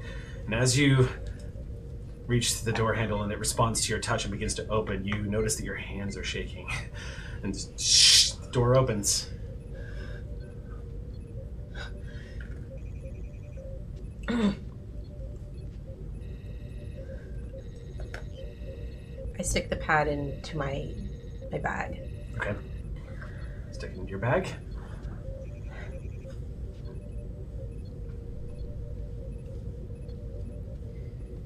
First person I trust. Okay. Interesting directive. All right. We're going to go ahead and cut to the meeting. You okay? Oh gosh! Hi, everybody! I was like, I'm playing Star Trek. it's Aki's first campaign. Let's do this. It is my first campaign. Deep end, yeesh, Campbell. I have been yeeted. Right over the cliff, yes. The conference room that you're all gathering in has housed a lot of staff meetings for ships. I mean, there is always that standard staff meeting that happens between senior staff members as everyone's organizing how the crew is going to be, how things are going to be implemented, coming up with duty schedules, causing efficient, streamlining duty rosters and whatnot. This is the boring part. I mean, it's exciting to meet new people and to come into contact and get to actually see face-to-face all of your fellow command staff for the very first time for the Alpha Shift. But this is gonna be 3 hours of talking. Here we go. As I stare right at the screen. It's gonna be 3 hours of just like staffing, talking, and trying to like get through, and it's paperwork day. Everyone starts to filter in. Including you, by the way, as you have filtered in. This has been, by the way, Exio, this has been your first time using the new emitter. Yeah. And wandering more than 100 meters away from your mainframe. Yeah. You've been walking around outside Starfleet Academy, which you've only been experiencing through holographic simulations back at the Daystrom Institute. The air outside here is much nicer. And the engagement of the life forms walking past you too. there's no other way to say it, but somehow it is more organic somehow. It's a little more random. It's a little more unpredictable. And you're pretty sure, using your counseling technique, that you've gotten eyes from a few people walking by. I mean, that's not new. But it's been a new experience encountering. And everyone kind of enters the room roughly at the same time, kind of like the Musketeers assembling. However, you do notice that as everyone's filtering in, the one person that hasn't filtered in is your chief medical officer. As everyone starts to enter into the room, instead, you see Commander Rogan stepping into the room. At about the same time everyone else is emerging. Oh, no, not that one. We don't want him here. He's supposed to be with his family. No, I had to come right away. She's sleeping, and You should be too. I, You will be getting none. your chief medical officer's been held up. She's on Mars, and judging from the communications that I got about 10 minutes ago, she's enlisted herself in helping contain an outbreak. Judging from the communications that I take from his hand, you can send this to me next time. I don't... Lovely though your face is, Rogan, Yeah. I don't want to see it. Okay. Am I understood? Yeah. Dismissed. Okay. I'll read the pad. Okay. He turns and rubs his eyes and says, but if you need anything, anything, just... I Okay. will, Gotcha. Okay. Yep. and if you don't hear from me, Yep. it means don't come back. And he walks out of the room. This is a large wooden table, well-carved, lacquered, beautiful. You see the flags of the Federation encircle the room. It has the floor-to-ceiling windows, of course. You do see a large data display that is available to anybody who wants to use it as a reference. There's also a holo display in the very center and a podium at the front of the table for anybody who wants to get up front and speak. But the room is yours as you all begin to converge. It's a few beats later when you see the ambassador walk in. How are you? Hello, it's good to see you. I see first day, Nori. Yelling at one of our staff? He's not one of ours. He's the one who helped bring everybody together. How's it working? Is the uplink okay? Have you been glitchy? It has been beautiful. Good. I must say. Why are you wet? Oh, that might have been. I won. So I thought you could get rid of that and just sort of. Oh, I can. I just thought it sort of looked nice. Well, yeah. Swoop. Okay, great. Sorry, Captain. The commander and I were getting to know each other in a Boolean way. That doesn't seem like any apologies needed. Although, maybe at some point explanations? I'd be happy to. You're right. This is inappropriate. Yes. Oh, Back to dry. Hair immediately, just there's a ripple effect, and hair is... absolutely incredible. Just, you see this? He's sweet. I think we'll keep him. What? My apologies for being tardy. We haven't gotten started yet, Ambassador. It's lovely to see you in person. And you as well. And you as well. Hello. And you. I've only heard little bits and pieces here and there. I only really gotten a rundown on the captain, but rumors are rumors and news is news, and Oh, what news? I am very excited to get to know you. And the door opens as two more crew members walk in the middle of the conversation. Lieutenant Commander Yeri Prahl. Yeri Prahl is a Trill wearing the red command uniforms and has Lieutenant Commander rank. He is very well built, about 6'1". He's you can tell his hair is slicked back, but you all acknowledge immediately that he is albino. He has his posture is quite perfect as he walks in the room. He steps in holding a data pad and says, "Hello, Captain." Commander? Commander Yuri Prahl, transfer orders. Lovely to meet you. Yes. And you, Captain, it's a real pleasure, sir. I'm thrilled to be a part of this mission. It's an honor to have you.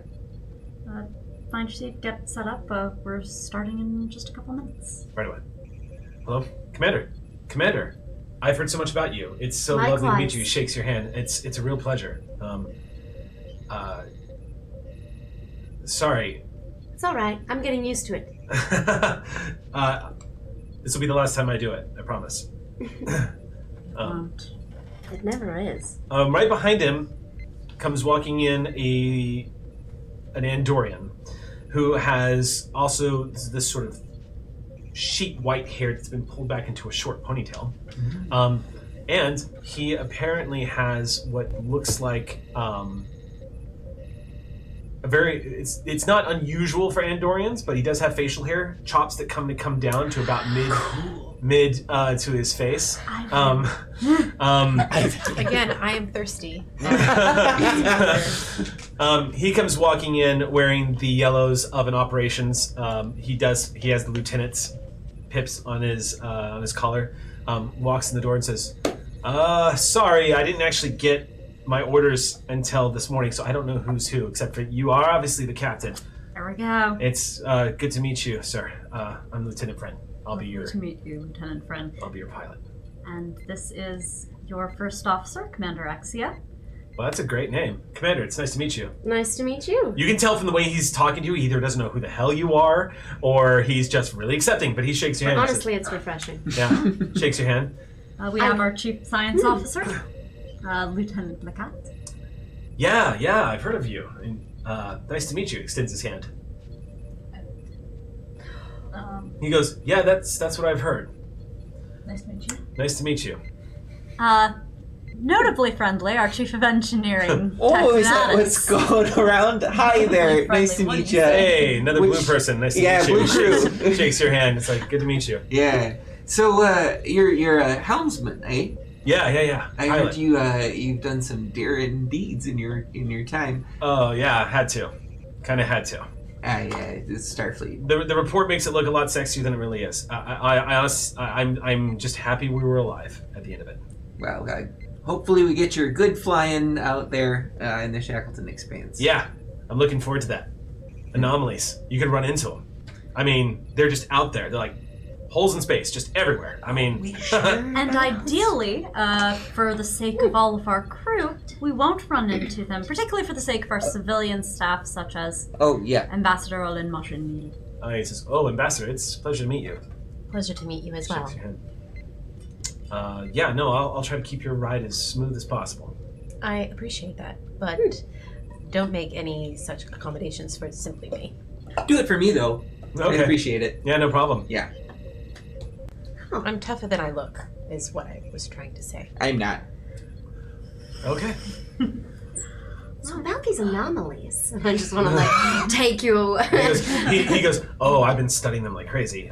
Science is Wonderful. I'd love to hear all about it if you'd love to tell me. Yeah. So essentially, and he starts going into some of the data that Narendra has transmitted back about the Shackleton Expanse and the spatial anomalies that apparently pepper the entire sector of space. Like anomaly cheese. Yeah. And I turn to Tech and I'm like, how do some people just fail into their position? I don't know how this happens. Oh, gosh. The privilege. Andorian privilege. Andorian privilege. Ugh, well.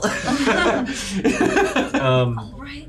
So I'm going to let them nerd in little couples and trios and work around the room, just trying to take care of some of the individual department stuff. Okay. Honestly, I like watching them interact so much more than I like all of them reluctantly paying attention to a boring speech. Well, you definitely see them exchanging data pads, exchanging stories, cracking jokes. You get the impression right off the bat that Lieutenant Vren is going to be the lighthearted one of the group for sure, and he's getting along quite well with Chief Tech. The two, and he also seems to be able to strike up pretty easy conversation, and has no problems making fun of himself. You're sort of getting a sense of the sense you're getting from him is that he is someone that doesn't like to talk too much about himself and likes to crack jokes about situations. Got it. Lieutenant Commander Yeri Prahl, however, is very quiet. Doesn't talk unless spoken to. Doesn't answer questions unless asked. Doesn't offer anything unless it's absolutely relevant. And sits in very good posture. He doesn't seem antisocial at all. He doesn't seem standoffish or difficult to approach. He's wharfing it. He just stands there and he's just kind of sitting there and nods and listens. And then when there's a question brought up, he'll interject by saying, "I think I can help with that," and then he'll offer and then sit back and he goes over the duty rosters. For the most part, he spends most of his time listening at the same time as reorganizing some duty structures that he wants to security. Jane, I think, has definitely taken the seat next to Prawl because she's figured out that if you don't talk to him, he won't speak to you, and that's the way she likes it. Okay. So yeah. It's she definitely. I think that she has a certain openness with the captain because of their like past experiences together. Sure. But I don't think that she has that with everyone else. And so she likes the fact that she can just sit here in the corner and do the work. So that's what she's doing. Okay. Social fluid dynamics. Well, it's interesting that you brought up the science officer here because we actually did a little project together. I'll send over the diagnostics for it, but congratulations, everybody. We had twins. We've got 2 warp cores. Huh? Ain't that interesting? And so we worked together to try to create a little ejection that just in case measure. And so I'll send that over to you, Captain. But Took us 3 whole days. Took us 3 days to do it, yeah. But, you know, ejecting a warp core is a big deal, but trying to get them both out at the same time could be crucial. I hope having 2 warp cores to manage is more of a treat than a challenge. I look forward to it, and sent. Thank you. 2, of course. Vrin looks at you and just says, 2. Unbelievable. That's good. Don't touch them. Means you're going to have to find another pilot that you like enough to fly the other half. Yeah. The Battle Bridge, which I'm really excited to see. I've actually never been on a Battle Bridge before. Are we sticking with that name, or can we spitball some things like What's wrong with Battle Bridge? Action Center, or Battle or Bridge. the Piece of Fire? I guess that's a a... Starfleet PC thing. No, it's a definitely not. Vrin, when you say that, Vrin goes... All right, okay. Okay. All right. Never mind. I'm afraid you will have me at a disadvantage. I have not really been briefed much on what our ship looks like. There's the holo display. You see the USS Ross. You also see the current status of the USS Ross. She is undergoing the final preparations for leaving space dock in 1 week. What you notice about her is that she looks like a Galaxy-class starship. And as I described before, you notice that her saucer section is slightly different, but you do notice that this has a few differences, not only in design and how it operates with 2 warp cores, but you also notice that there is a lot of consideration being taken into diplomatic agenda for this starship. An entire 2 decks stacked on top of each other have essentially been hollowed out and turned into a promenade that wraps around the entire saucer section. It's extraordinary. You could turn that. I mean, you could turn that into any number of things. It looks like it is being delegated specifically for ambassador quarters and living spaces, and it looks like that promenade has an opening on top that slides open, exposing a glass ceiling to space. It essentially looks like some of the more fine ambassadorial quarters and accommodations that are afforded on major star bases. She's a beauty, eh? She's very lovely. And I'm very excited to work on her. And with all of you.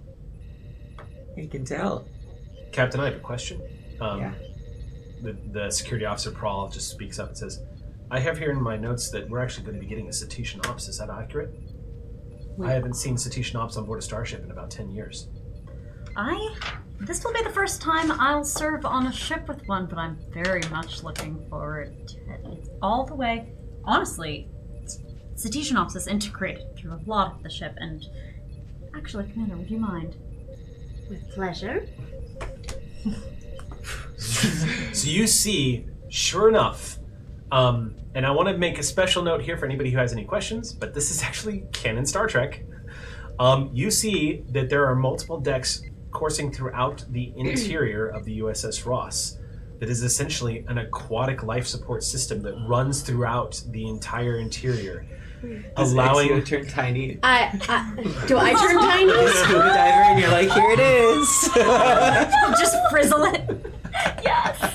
You haven't earned my Miss Frizzle yet. Okay, that's fair. That's for a later flex. You have to earn the for a holodeck episode. Gotta but I am I've stood up from my chair and I am just lightly sort of composing the images for all of you while circling around the table to be near you and as the emotion as the images are going, I then sort of slip in next to you.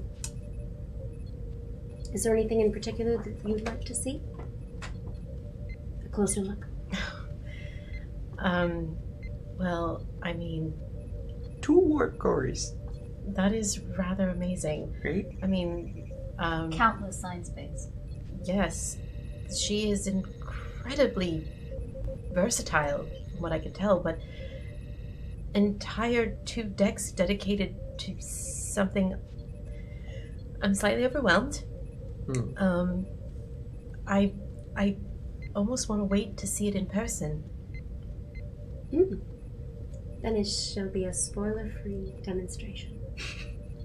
I appreciate it. I think we're going to be able to give your guests quite the view.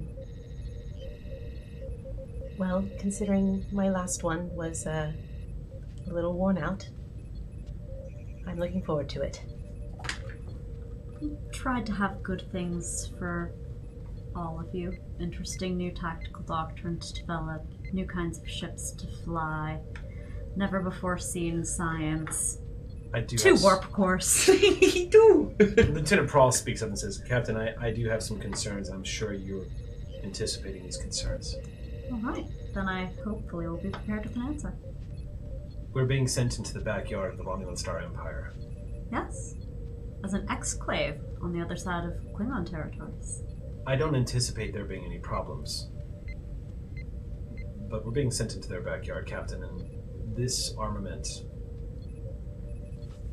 I would have hoped for something a little more defensive than this. The Thunderchild will also be around. My He nods. class is nothing to sniff at. You see he raises eyebrows. That's correct, sir. That's correct. Yes, that's correct. Once we get out there, perhaps you can start liaising with their tactical and figure out how best to project force through the area and make the most. I mean, they are the ones who will be doing the punching if we're doing the jobs right. But we can take a hit harder than almost anyone in the area. Captain, if I may. Please. Also, we do have some technical considerations that might not give us as much power to weapons as other ships. And so that's just the sacrifice that we're going to have to make. And we're not a warship. Yeah, I know. I just want to make sure we don't get caught off guard. I haven't ever operated this close to the Romulan Star Empire, and I'm just like any other Starfleet officer. I'm a little nervous about operating that close to the Romulan neutral zone. I'm there with you. Fortunately, there's no shortage of extant doctrine. Other officers have been around there. You can lean on them. But sooner or later, we are going to get caught with our pants down. It's how we act when that happens. I've heard that one, yeah. Yeah. Friend pipes up and says, it's also worth noting that things have been somewhat okay with the Romulans ever since the How predatory thing could happened. you, Lieutenant? Did I just jinx us?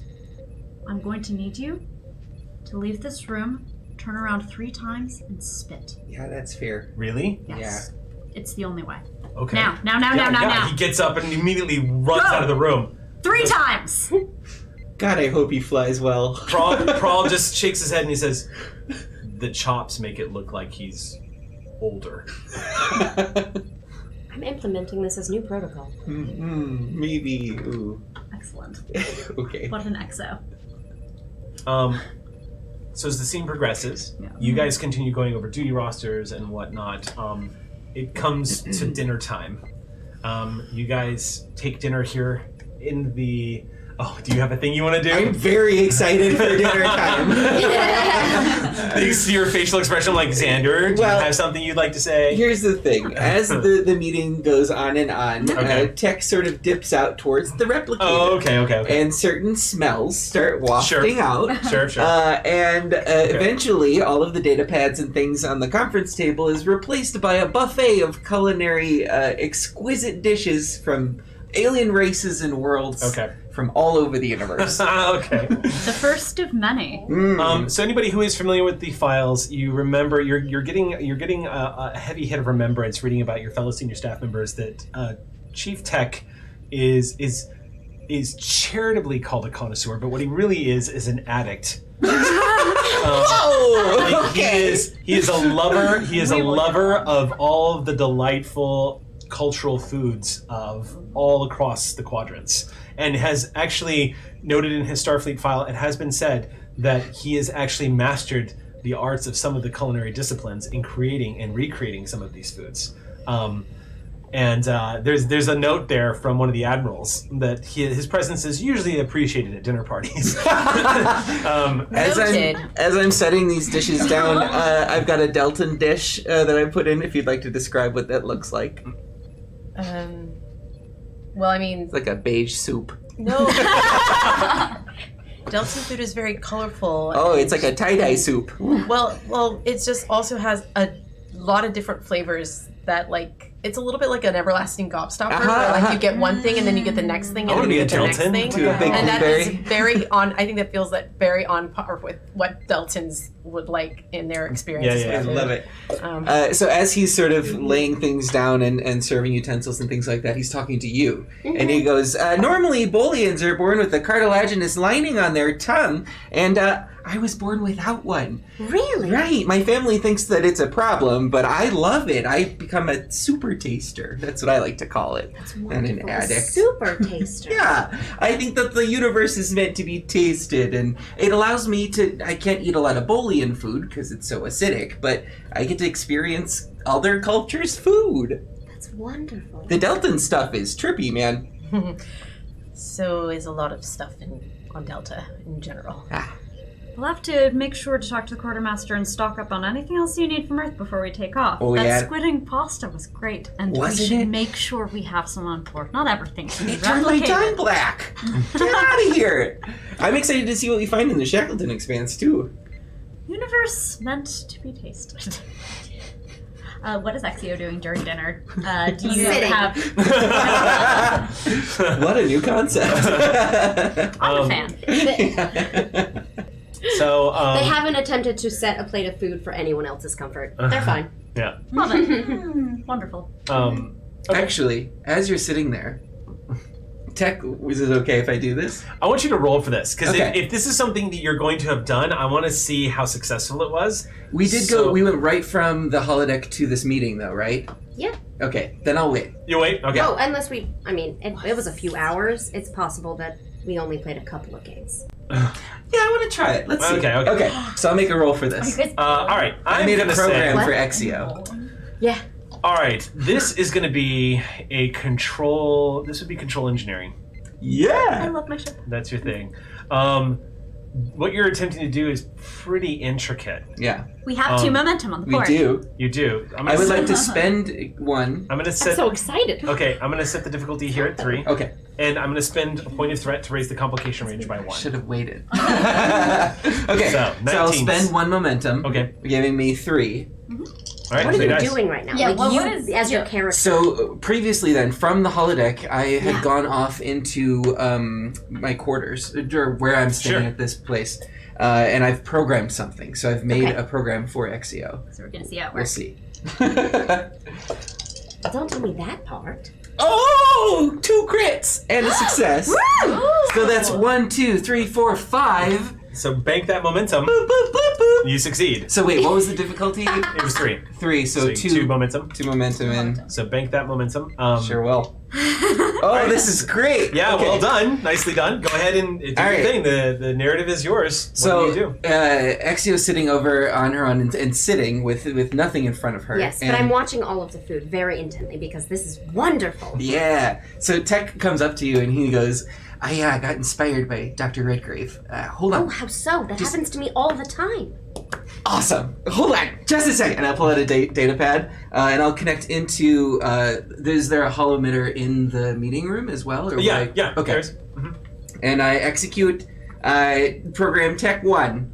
Okay. And in front of me materializes like a brown disc. And then it sort of like gains clarity, and there's like craters and stuff in it, and then big chocolate chips. And I just made a cookie. This is an Earth delicacy. I know. Go on, take a bite. Grab it. Really? Yeah. And it's a holographic cookie. Does it have a smell? It does not yet. Huh. Take a bite. Interesting. So as you bite into it, the program immediately degrades and breaks off. Like it reacts like a normal cookie. Curiously enough, though, as it breaks off and you bite into it and it's in your mouth, the program itself vanishes, as you would expect it to have done the moment you bite into it. However, there is a memory engram that starts playing like a movie for yourself, and it's a group of Bolians that look like a family standing together, and there's one small Bolian that seems to be mixing some white powder and some strange yellow mixture together, and it sort of plays for about 10 seconds or so. Oh, the way I would describe this is it invokes an emotional. Yeah. It evokes like an emotional reply by giving you the speed of thought, like a memory, a Ratatouille moment. Yeah. Essentially. Yeah. But it all happens at the speed of thought. So what he's describing is precisely the sensations that scene would evoke for you. But it's all within a time span of just a moment as you bite into it. I only have my own memory engrams to program into the food that I'm making, but that's kind of what we're going for when we taste things. So maybe we can make some new memories together, and we can find out what things taste like to you. How comforting. Great. Are you crying? Is that a program? Should I fix that? Or I'm all right. okay. Thank you. Yeah, you don't have to hold that. There's nothing there anymore. Oh, It's just a program.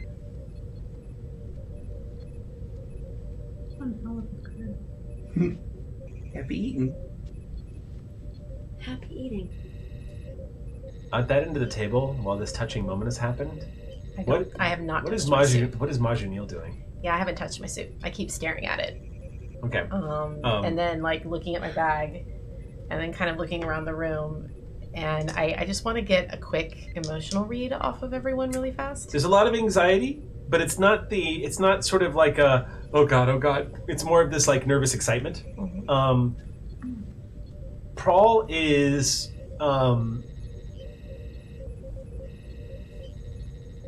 curiously enough, from Prawl you get a sense of sadness. You're not sure where it's coming from, but you definitely sense like a sense of sadness. But he is keeping his composure, and just watching everybody.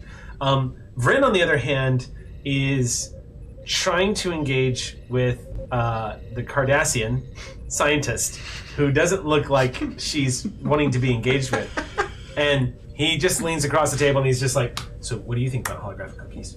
I think okay, so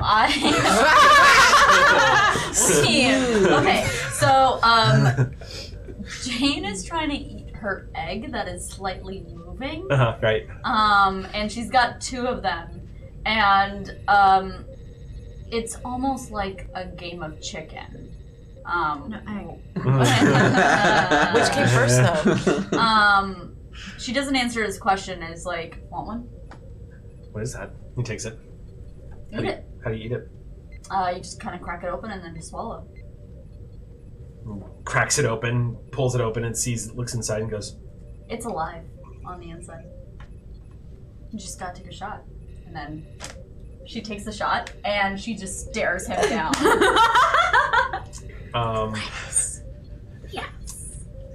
He's gonna call upon a value. Damn, you're already burning a value today. Damn. Value is backing down is not what I do. Oh, spending dinner termination. Dinner termination has been spent. Oh. I'm gonna have him roll control security. Because this is literally like. Does he want any No, momentum? I'm sorry. This would be fitness security. This is totally a fitness check. Constitution roll. Yep. I'm gonna do fitness security. He's gonna get that bonus, or he's already got the bonus successes. I'm gonna set the difficulty for him at 4. Whoa. Yeah. Wow. I mean, It is alive. and what is he's alive. eating, It moves. what he is eating is not. And this is not easy. It's he need on momentum? par with Gach. Not easy for him. No, difficulty's at 4. He's got 2 successes already. And as a GM, I just want to watch the chaos happen. So I'm just going to roll the dice. So let's see. So 9. Okay, here we go. He does not succeed. Okay, so he looks you dead in the eyes and just downs it and looks at you. For a sec. And then he drops the egg and does this. Oof, buddy. Oh, that's the good stuff. Yeah, it's getting ya. Nope. And then he gets up and then he runs out of the room. And James just Dashes. like, I follow. away. I follow and mouth to the captain. Food is memories. He's about to lose some memories. And gain some new And ones. gains. It's true. Which is funny because he if anybody was watching outside the office, they'd be wondering why that an Andorian runs outside, spits, runs back in, runs outside, throws up, and then runs back in. So you follow him out of the room? Yes. Okay. So you dash out of the room. The egg is just lying on the floor. And everyone's regarding each other. The room gets quiet. It's an acquired taste. 17. I thought he had a stronger stomach. He seemed like he knew what he was talking about. Yikes. I'll start cleaning things up. I Yeah, think we're done. I'll help you. Yeah. I'll help you because Jane feels a little guilty, but not guilty enough to run after him. It's Right. like fucking serves you right. Prawl picks the egg up off the floor with a smirk on his No, face. you don't and puts have to it do back that, on the plate. Paul. Let me. Here, just take it back over to the replicator. Yeah. So unless there's anything else, like you basically, as he throws up outside, and he actually manages to make it into the bushes where a few of the cadets sort of move aside. I'm not easily disgusted. This is wonderful. He looks up at you and goes, Food is memories. "Thank you, Commander. I appreciate that. That's really nice. It's a delicacy. I'm gonna try that again." I would advise against it. At least for tonight. You're a good commander. I'm gonna trust you as my XO. That's good advice. Yes. I'm gonna try it again. Take steps. You got it. No. Another day. Another day. I'm gonna take that as an order. Preferably not on the first day we take off. Right. Yeah. We need you fit as a fiddle. It was fighting on the way down. Really? What did it feel like? It felt like it was fighting on the way down. I imagine that's unpleasant. It was kind of cool at first. Really? Mm-hmm. See, that's the good memory to latch onto. Yeah, that's a good idea. I'm gonna try again. All you have to do is fight back. Can you fight back with your throat? She's messing with me. Who? Our science officer. Oh, I wasn't sure if you meant the thing in your throat. Oh, maybe that's it. No, but the cat did that on purpose. I'm gonna get that. Maybe she was testing you. She was. I could tell she was testing me. Did you fail? Yeah. Yeah. All right, I'm ready to go back in. Hey, thanks for following me out here and watching me humiliate myself. I mean, but I trust you because, you're not going to have the same emotional response that other people have. You're going to have clarity of thought, and I appreciate that. Commander. You're welcome. I recognize that this might be embarrassing, but Can I ask you a question? absolutely. Are they joking about the hologram thing, or are you actually a hologram?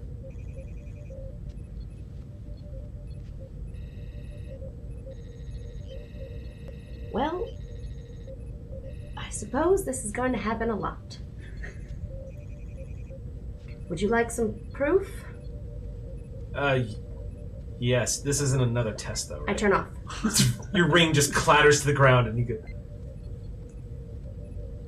How long do you want to be deactivated? You're no longer conscious of anything that's happening outside of the ring.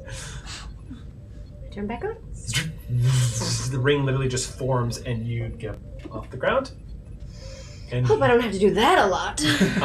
and at that point, you begin to detect a bit of a fluctuation inside the emitter. Huh. Redgrave told you this was going to happen from time to time. It's a new emitter, Yep. new technology. Good to test it out now. Mm-hmm. By the way, What does it feel like? Redgrave is still on site, by the way. She's not. I joining. imagine. Yeah. What did that feel like? It literally felt like it does when you normally deactivate and you go back into the Matrix, essentially. Not that Matrix. But when you go back into the hologram Matrix, and as you form inside, it felt very similar to deactivating and activating when you're inside your normal mainframe Wonderful. experience. I hadn't deactivated on the ring before, so But the only flip side to that is reactivating. yes. No one else could tell. Only you could tell, but it felt like it took just a little bit longer to achieve full photonic cohesion. So it was a little bit longer before you became hard light, as it were. And as you reformed, Would I have looked different from? no, I would just say felt- your features didn't look different, but they might have had that sort of flicker effect that the eye barely catches. Sure. But it stabilizes. Oh yeah, same kind of glitch came up when I tried to do a glitch. What is his face like? I would like to do a reading. He looks at you and just says, "Wow, we really are an experimental tech ship. This is fantastic. We are going to make history. We are already making. You have made history. You are history. This is going to look so good on my record." You're not so bad yourself. Thanks. I'm a pretty good pilot. I look forward to you proving that to me. Yeah.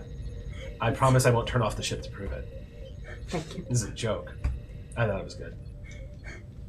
You know, if you turn that off, I'm turned off as well. The ship? Oh. Have you not read my file? Like I said, I only got my duty assignment before I arrived today. I actually didn't. I didn't know there was a Cardassian in Starfleet. Well, please until don't kill about me. 3 hours ago. Sure, no, I had no intention of killing anybody. Great. Yeah, no, that's Sorry. not what I do. Just a little hollow humor back at you. Oh, wow, you go dark. I like that. That's cool. I should go dark too. By the way, No. I have a whole database of Earth slang. You're gonna love this. Lay one on me. Okay. Talk the ears off a brass monkey. It means you talk a lot. Not that you talk a lot. I've been told this. That you have brass ears. That I talk the ears off a brass monkey. Oh. I don't know where that comes from or why monkeys would be made out of brass. From what I understand, they're an animal life form on Earth that are made out of, stuff like me. But I imagine there's a statue form of them somewhere. yeah, hey, yeah. Should look up some monkey statues tonight. Try to accommodate, so I I'm know just what I'm gonna talking start about. ushering him back inside. Is he at least cute? Yes! Everyone in our trek is Hot hot. ship. Hot ship. You lead him back in, and Have you heard the term two birds with one stone? I do know that one. And just usher back. Two warp cores on one yes. ship. Leading him back in. So the scene plays out. You guys finish. It starts getting pretty late at night, and as everything begins to wrap up, everyone starts to retreat back to their quarters. You note that Vryn is as the night winds down. Vryn stands up and nods to everybody and says, "All right, well, I'll see you all when we're ready to report for tomorrow morning. I'm gonna go home and get some rest." Feel better. Thanks. I do feel better. I feel a lot better. I can't wait to try another one. Maybe not. Just yet. Yeah, no. Yeah, I'm gonna work my way towards it. Sort of set goals. All about the goal setting. It's good to have goals. Yeah. All right. Good night, everybody. He leaves. Good night. Steps out. Oh, good night, Commander. Thank you again. Steps out. Lieutenant Commander Prawl stands up and says, "I'm going to go ahead and take this as an opportunity to leave too. With your permission, Captain." Sounds Good night, everybody. Lovely meeting you, Commander. And he calmly walks out of the room.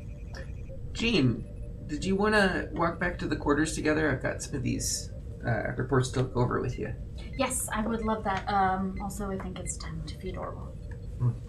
Oh, you're bringing Orwell. Like onto You're the not still mad about the Shit. Well, it's just because it was a complete accident. Creatures have to stay out of the engine room, okay? Creatures gotta stay out. Captain? You said there was that one time about faking? Yes. Got it. Yes. We'll be taking our leave then. Ambassador. Commander. All right. Captain. Have a good evening, Chief. Everybody moves out. Ambassador. Yeah, and we'll head out. Let's go. All right. So those two leave. The three of you are in the room. Hey, not bad for our first day, right, Commander? I consider it quite a success. Yeah? Everything work out all right? I mean, Yes. a lot of out and about, a lot of uptime, a lot of people. I'll give you a quick debrief a little later. All right, sounds like a plan. Ambassador?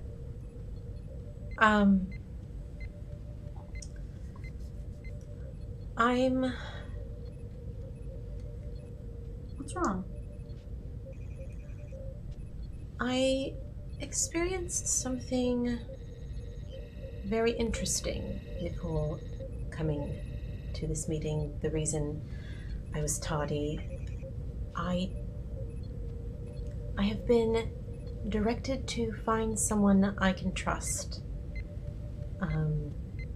Given that we are, I guess, in my civilian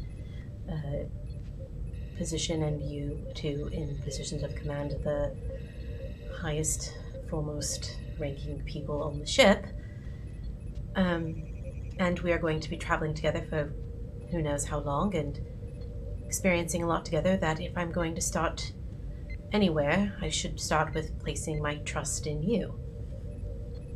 I think we have a situation, and I think the person I'm probably supposed to give this to is you.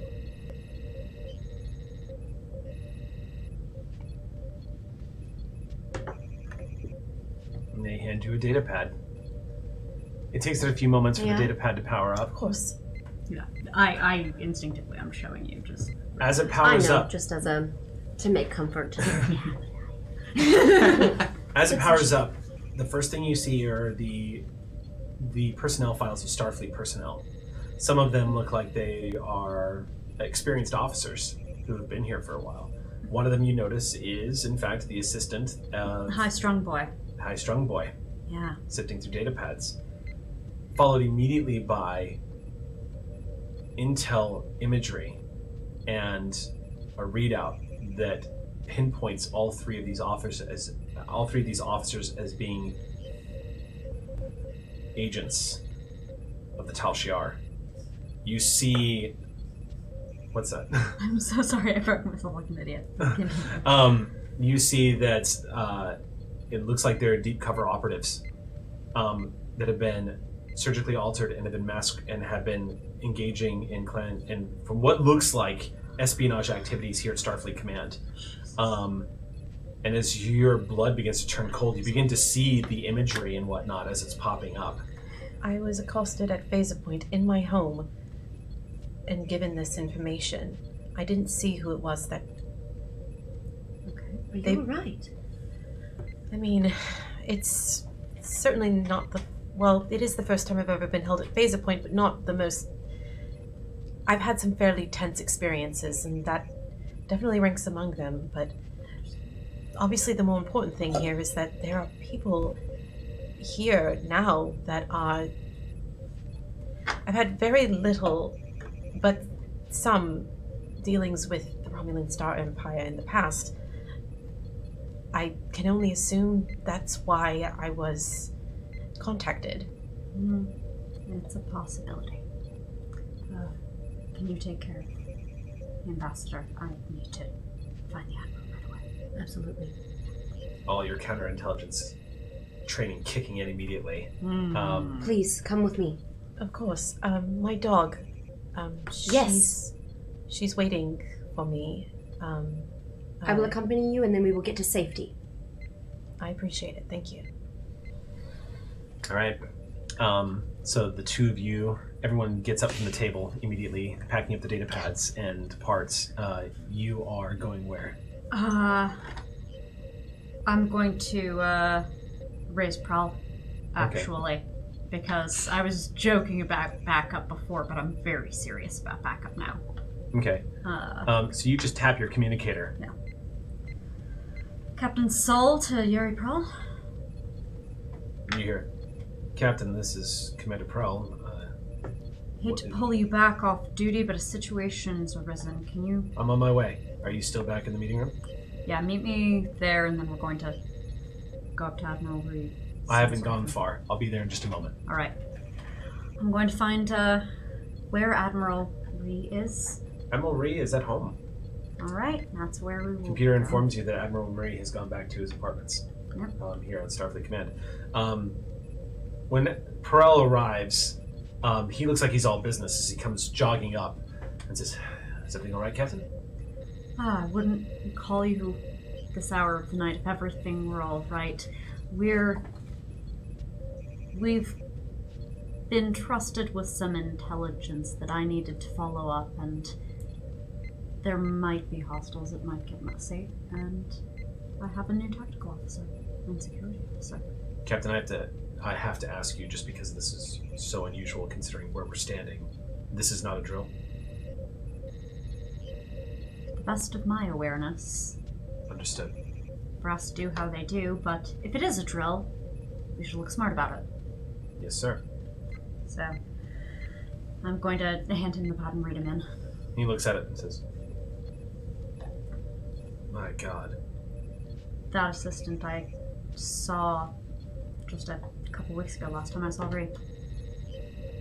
Someone that close to the Admiralty, they would have access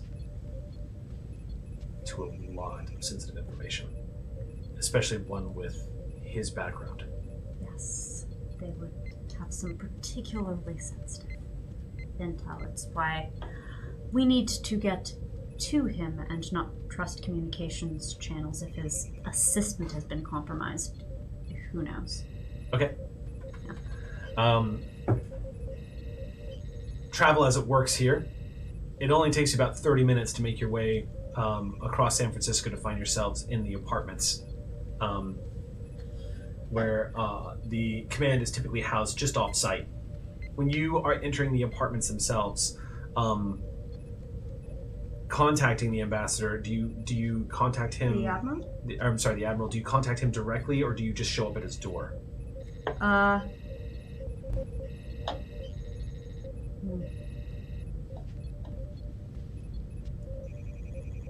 Yeah, we show up. I don't trust communications channels. Dang Okay. it. This is... Right. So, Dang, you're right. I didn't want to be the one who, like, that captain who contacted the Admiral in their robe. But here we are again.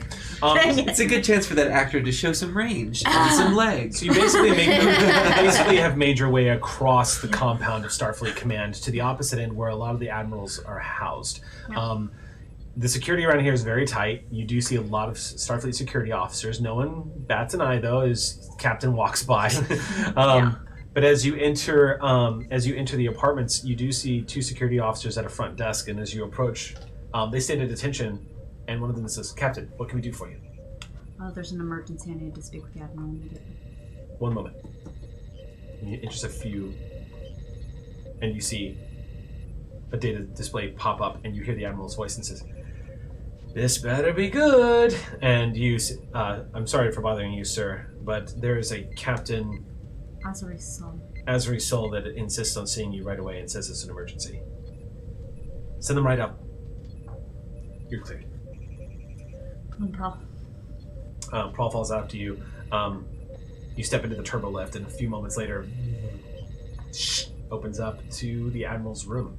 And as you step in, you see the Benzite in casual clothing, attaching. As you enter the apartments, you can hear the environmental controls of the apartments removing all of the gases from the air to make this more comfortable for you. As he's situating his mouthpiece onto his chest, and he goes, "Captain, what's What's going on? Haven't seen you this worked up in a while. I see your danger face.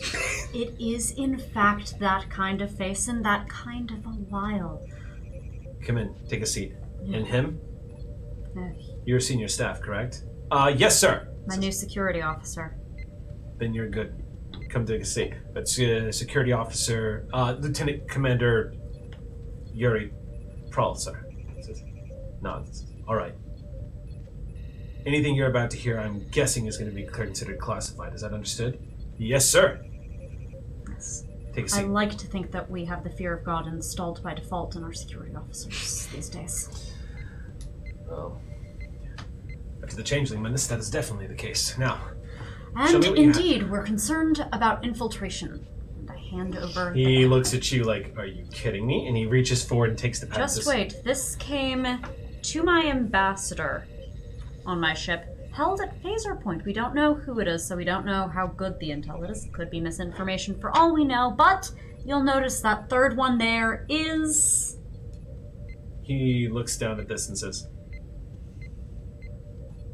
all right, you're going to get brought inside. It's been a while since I've had to talk to you about this kind of stuff. We knew about my assistant. Did not know about the other two. All right. Who gave you this? We don't know unless intelligence can pick something up off of that pad. It has now been handled by minimum 4 people. This was handed to... First to the ambassador. The ambassador handed it to me. Apparently they wanted to hand it to someone in stands up. Starfleet they trusted. Who is your ambassador? Olin Mojenil. The Deltan, right. Yeah, the Cardassian Majanil. tree. Right. Computer, you hear the chirping of acknowledgement and says, I need an emergency communique to Ambassador Majanil right away. You hear the chirping of acknowledgement. Where are you going? You and I Exio are guess- together? Yes. I guess I would be going to wherever it is that they're housing. Well, the Staging to be shipped ground. away Yeah, kind of thing? yeah. Our so- barracks, essentially. Yes, so Starfleet Command is housing a bunch of the people that are arriving to depart for their mission. As you're arriving, this is a very large quartered area, very nice apartments for everybody who's housed here, capable of housing up to 8,000 people. A large compound that stretches across the Bay Area. And as you're entering that compound, you both hear the chirping sounds coming through the communicator. And then you hear an admiral's voice saying, Ambassador Majanil, this is Admiral Vryn. Excuse me, Admiral Ree. Yes, Admiral Ree. I How need can you I to help report you? to my quarters right away. Use the transporter if you must. Absolutely, I'll be there in just a moment. Thank you. I guess I thank you for escorting me, but I think I have to be going. Please, be on your way as quick as possible. Of I will course. look after your pet. Her name is Patience, and she's very friendly. She might be slightly confused by you, but once you pet her, she'll be fine. Perfect. She's slightly confused by me too, if that's anything to go by. So, All right, so as you move off to the transporter facility, you look down, and this dog is looking up at you, adorable, with big fluffy ears. Lets out a low, warning growl. Back of palm. She takes a step back. Roll.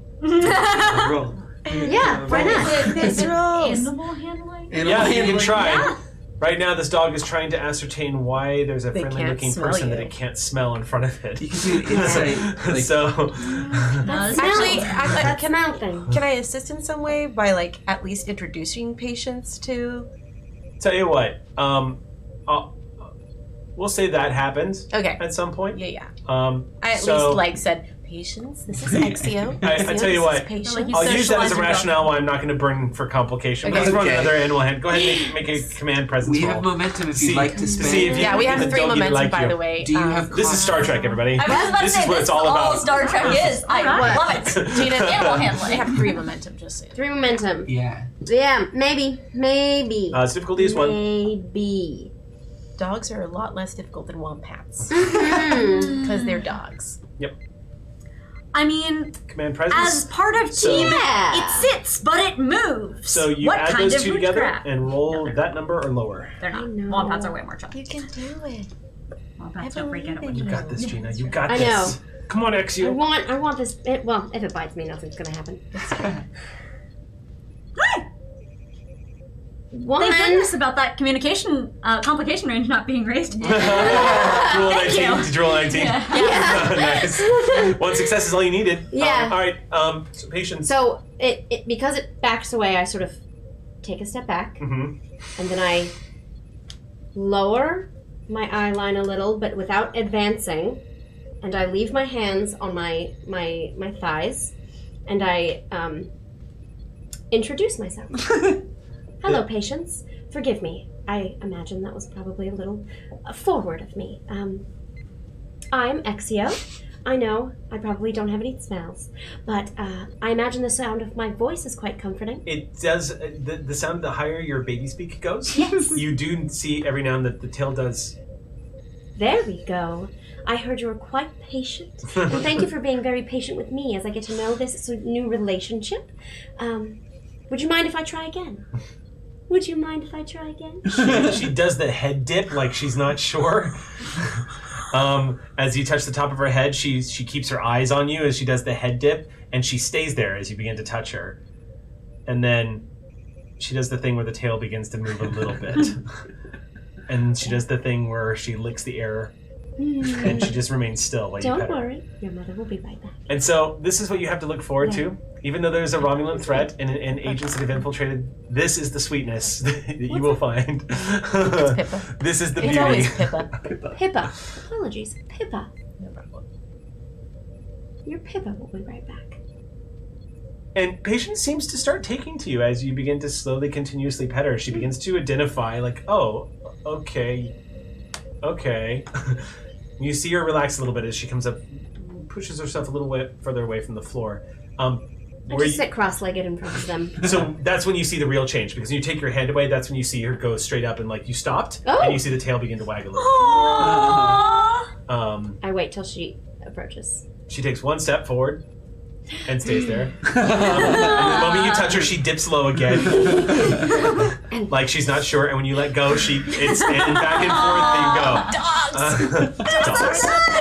Listen, we're starting a new show just called Gina, like Dog Called RPG. We just make friends with animals. That's all we're gonna do on the show. Between the two of us, we have the pets unlocked. I love that these have been the command roles at the top of the game. I know. Right. You know whom we are commanding. Listen, here, you know what? I'm gonna say this before we move on to the scene. We got a scene with the puppy tar. Yeah.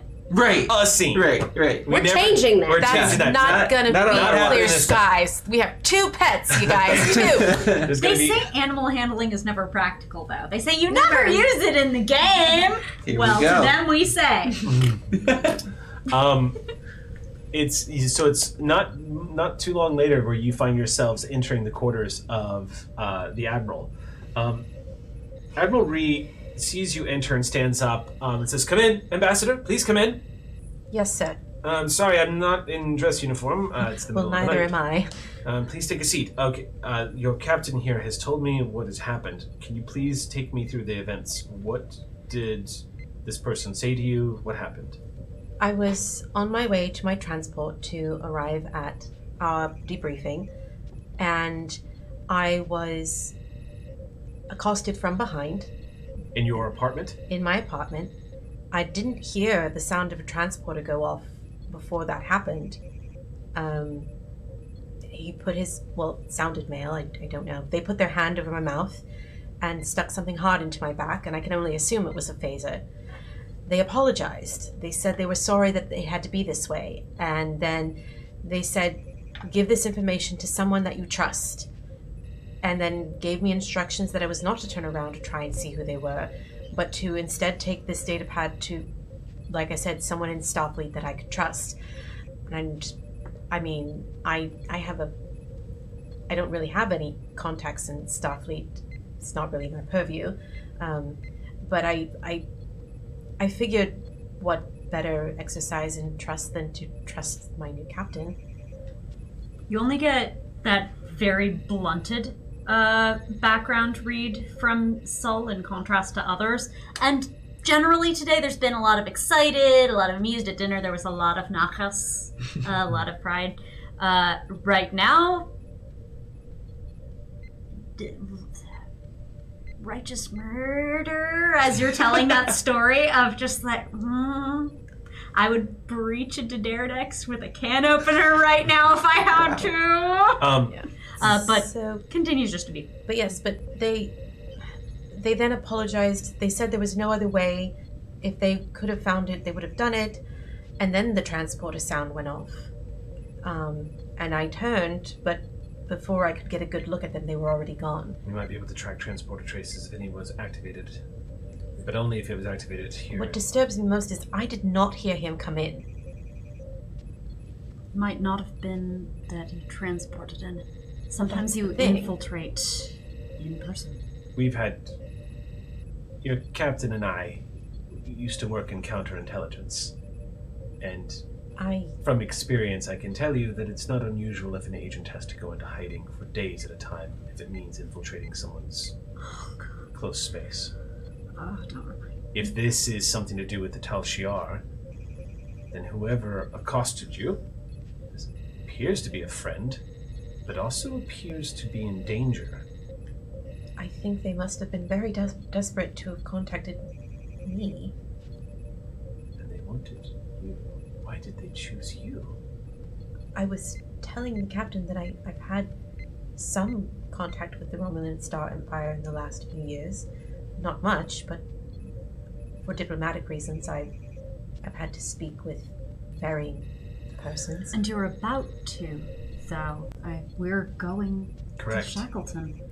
Which will put me within a stone's throw distance of them again. And it is true that as an ambassador, you are technically not Starfleet. I guess that also means, not that I can complain about the level of security at my home, or what was my home, but I somehow doubt it's quite up to the same standards as a Starfleet home might be. Fewer phasers. What else did they say to you?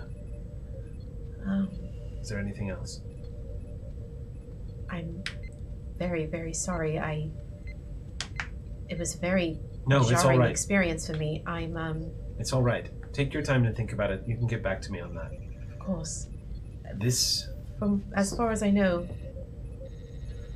I feel like they said something about danger, but I don't remember if they talked about it in relation to themselves or to the people to the people to whom these people are related. I just know something is definitely not gone right. He must have some sort of assistance, though. If he was able to beam away, he beamed away to somewhere. Captain, Starfleet Command has been aware of some of the rumors coming out of the Romulan Star Empire, but intelligence since the Dominion War has been a bit spotty when it comes to the Romulans. And there are some within Starfleet that felt content to let their guard down a bit because of our alliance with the Romulans during the Dominion War. But ever since the incidents with Praetor Shinzon and the crumbling of the government, there has been rumors coming out of Starfleet intelligence that have not been confirmed. I'm going to let you all in on some pretty classified material, but my history with the captain here, I'm going to insist that the two of you not repeat ever a word that I'm going to say now. And he looks at your security officer, who just says, "Yes, of course, Admiral." Ambassador, this is clearance far above your pay grade, as they say here in Starfleet. Are you all right hearing what I'm about to tell you? Well, to put it as diplomatically as I can, I certainly hope so. Very well. The Romulan Star Empire is in a period of upheaval and transition with their government, and the Tal Shiar is attempting to seize total power. One of their elite,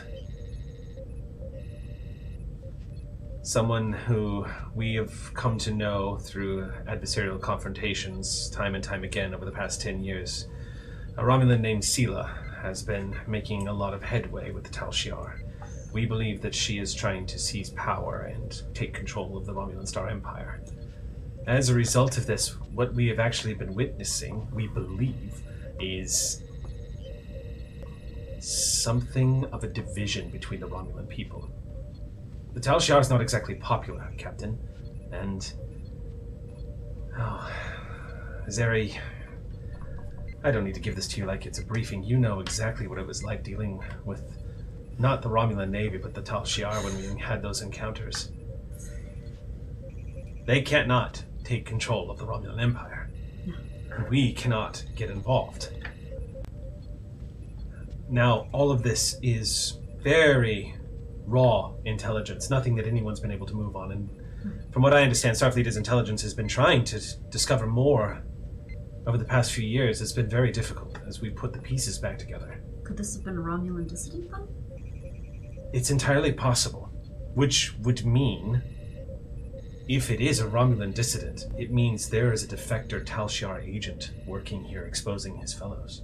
How do we find them? I imagine since he came to me, he might come to me again.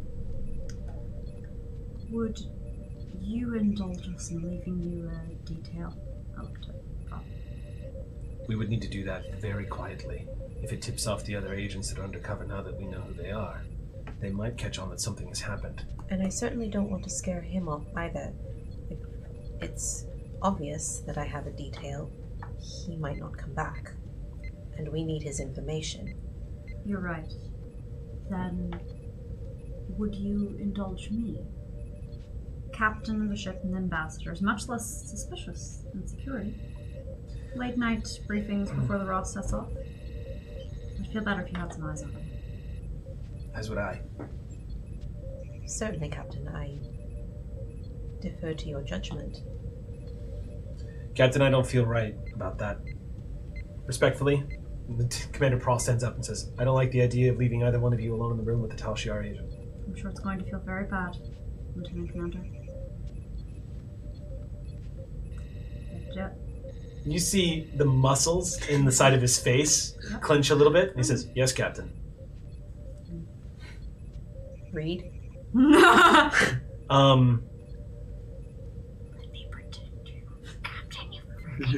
It's I remember that. intense irritation. Yeah.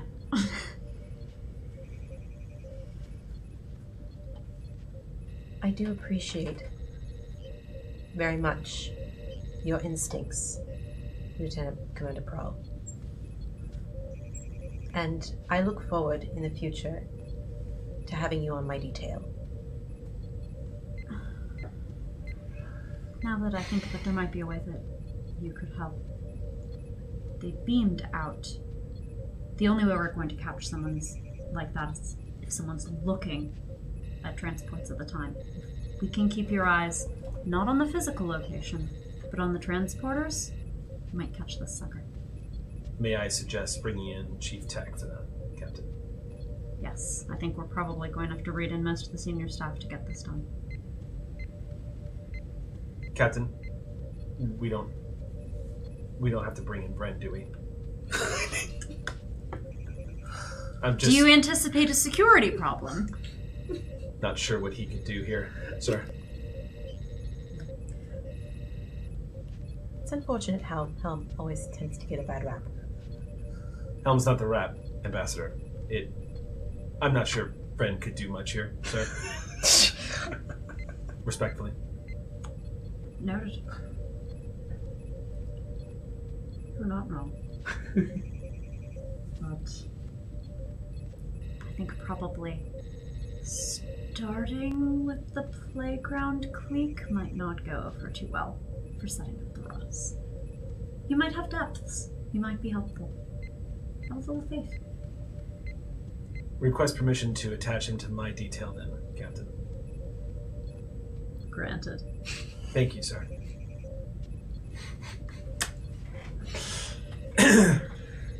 There's an Andorian snoring in his quarters right now. He has no idea And what's coming for him. Snorian, yes, And thank you. Snorian. Admiral, you were promised exploration. I guess one last mission was your destiny.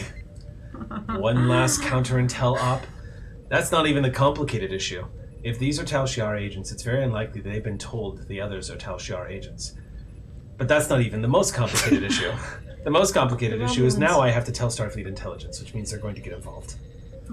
We have to do this by the book, Captain, or they might try to wane my influence that I have used in order to get certain people in center chairs. Admiral, I've always done everything by the book. You know that about me.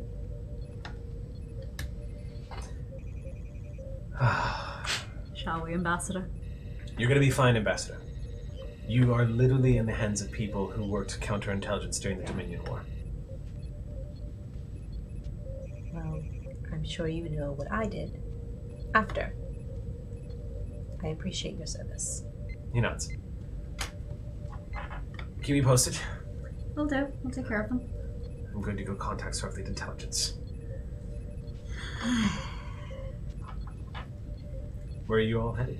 Your commander's taking care of my dog. Oh, good. Cut to Exio and you Lying on the ground.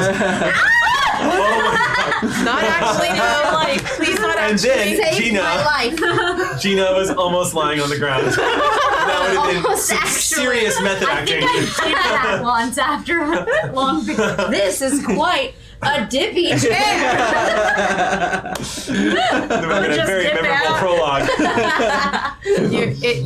It made your chair go sink. Yeah.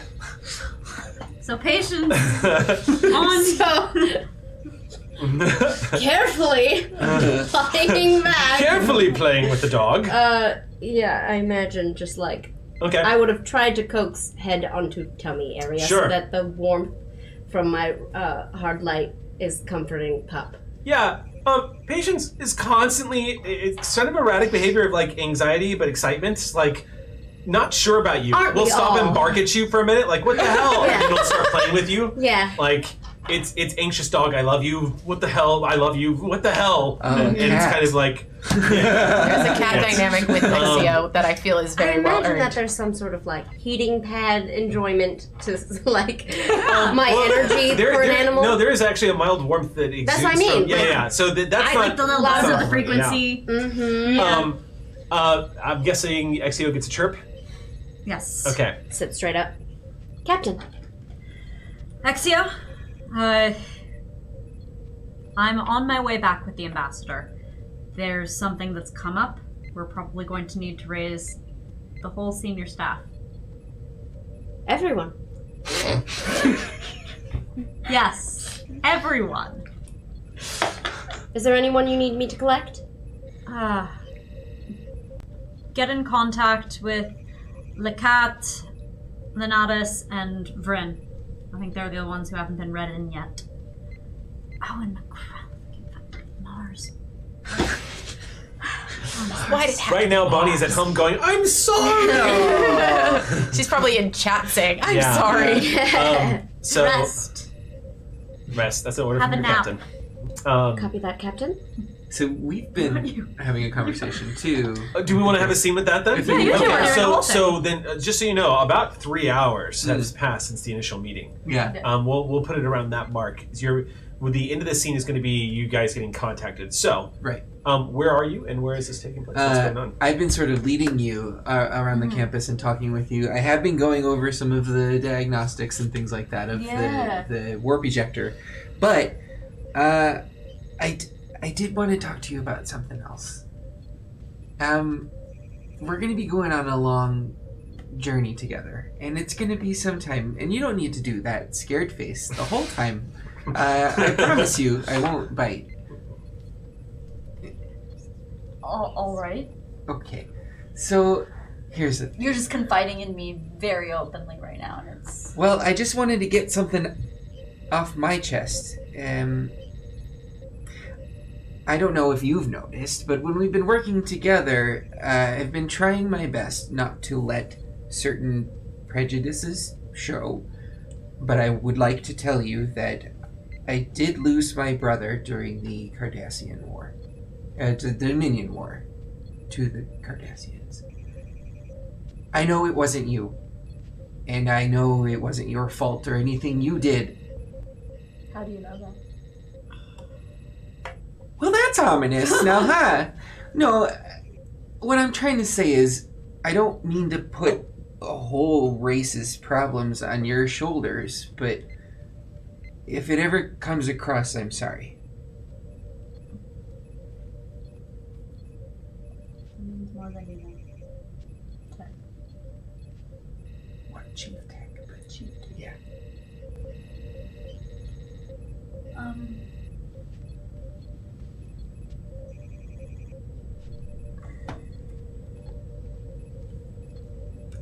Two wolf cores, huh? Yeah, too! It's very cool. You're gonna be dealing with a lot of stuff from a lot of people. Not just on the ship. And I want you to know that, to the best of my ability, you're not gonna get it from me. That being said, I'm not gonna go easy on you. You keep those critters out of my engine room! Provoked by shiny things? Yeah, I don't care. Fair. Just wait till he needs patience. Ginger? Ding. Go for tech.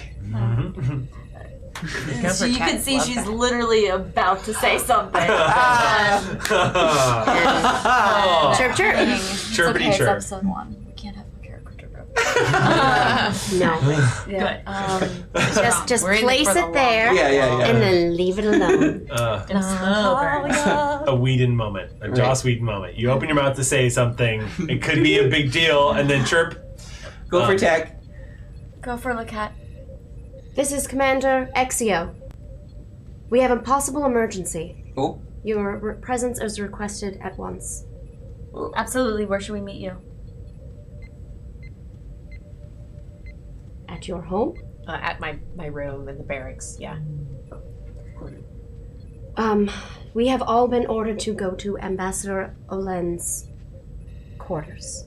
Copy that. We'll meet you there. Is Patience there? Right next to me. Okay, we're out. Cardassian is like, To meet the dog. Thing that matters. Don't have to talk to people, can just hang out with the dog. Bringing patience. Bringing patience. Prol had a good point earlier that this could scare people off. Can this look like a party? Of course, I can For make pretty much anything look like a party. noted. I think. I wonder if my room is equipped with any holo emitters.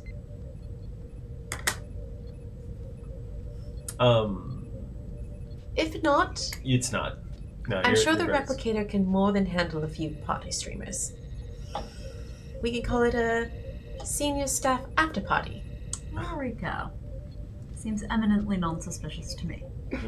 So we're gonna cut to everyone arriving. Yeah, this is what I'm here for. You kidding? A party. So when Vren walks through the door, he's in the middle of saying something that's like expressing annoyance when he sees the party streamers. He just goes, "I don't understand why we have to go through drills. And it's a party. I'm sorry. No one told me. I thought this was like a serious deal. I thought we were. I'm sorry. I thought this was like a drill. I was like, come on. And The academy's almost over." as though they feel a little bit sorry about the fact that they didn't eat any of the lovely soup that was replicated for them. They've replicated like a wide assortment of desserts. Oh, I got a separate stomach. Okay. We can order in from some places nearby. Yeah, we can I know also the get local some digs. some really good Chinese desserts like the you know what I'm Yeah, talking yeah, about. yeah, You start Let's go. sensing, as everybody's filtering in, you start sensing a lot of, particularly from Commander Pearl. Commander Pearl is, he is annoyed. He is standing there very quietly, just watching everyone come in, but you can feel the agitation and irritation. And I kind of inch over to him a little bit. as the last crew member steps in the door and it closes and everyone starts to assemble, he looks over to you and says, Ambassador, we're going to be fine. Are you? Yes, of course. I understand how, to a very large degree, this feels like your hands being tied. That's not necessary, Ambassador, but thank you. It may not be necessary, but that doesn't make it less true. Thank you, Ambassador. You see his jaw clench a little bit as he looks straight ahead. I am looking forward to working with you. I'm looking forward to working with you too, Ambassador.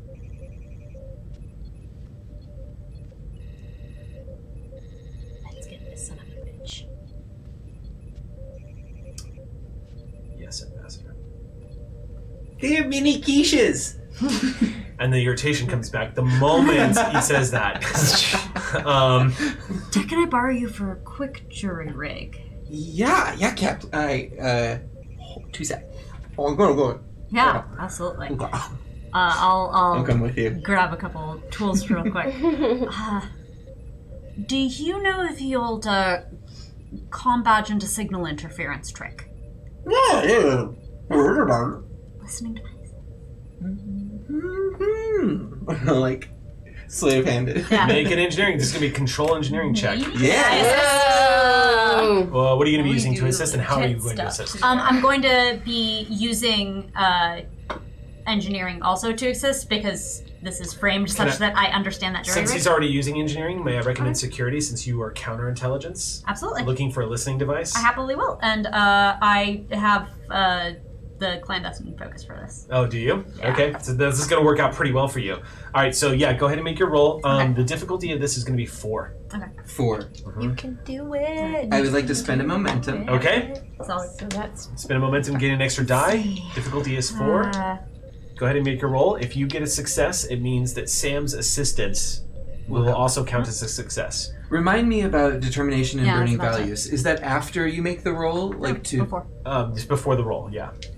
So I have 2 that might qualify. Okay. And I feel like getting the reading the room. This is important. Yeah. So I've got a value of don't hear, listen, but also technology makes life better. I could see technology making life better apply here. Yeah. Oh, burn and yeah, determination. because listening device is kind of evasive, and you're like, nah, you don't need this. Right. May I also use determination, actually? Really? Yes. Okay. There's always something beneath the surface. Ooh, good That's one. That's good. Yeah, looking closer. Okay, Yeah. sure. Yeah. Great. So that adds another d20. It really means that. So that's crit. Yeah. Oh, right. Technically, we're there, and now we're going to run up the score real Here we quick. go. Yeah. This is generating a lot of momentum. Oh, you rolled some crits, baby. I actually can. We'll have to revisit this, but I was just remembering. I'm not 100% sure you can spend determination on an assist. Oh, you know Oh, what? You're that's- right. And I- I've just rolled 2 dice for It's okay. No, that makes sense. Yeah. Okay, then I'll just roll assist. It's been a while, but I think I remember that. So that's a success for me. 3, Okay. 4. So 4 successes, so 5 Yes. total. So you guys Yes. beat it and gain a point of You have momentum. Yeah. more successes than that. You have. No, because I have 1 crit, which This is is also a success. yeah. Okay, never mind. Yeah, 1, yeah. 2, 3, Yeah. 4. So 5 And then total. 5 All right. So you get so bank another momentum. Well done. All right. Hooking that thing up, you also managed to run. I mean, I'm assuming that there's tricorders in here as well. It's a quick scan of the room to find out if there's any listening devices. It is a thorough, in-depth scan. You detect none. Right. Which almost makes me feel secure against Romulan listening devices. Quite frankly. Yeah. No listening devices in here. How is Patience? We've had quite a wonderful evening. I'm sure she gave you quite the runaround. More of a backing up and then backing forward again. Yes, well, like I said, She is an incredibly intuitive dog, and I had a feeling when I was reading up on you that she might have an interesting reaction to you, but to be perfectly honest, I am really pleased that she has the opportunity to get to know someone like you. Likewise, I say to Patience. You'll have to come by sometime for a drink or something, or I'd love to. This has been a wonderful day of invitations. and then I will show you all the lovely tricks you can do. You do tricks? Why didn't you say? I'm so sorry to I hope I'm not speaking out of turn. Commander Prawl speaks up and says, there is an emergency situation. Yes. We should probably address that. Yep, we have signal interference up and going, so now we can talk. Sorry, Commander. Captain. Might want to wait until we know that's clear. Is it not clear, Captain? Yes, no.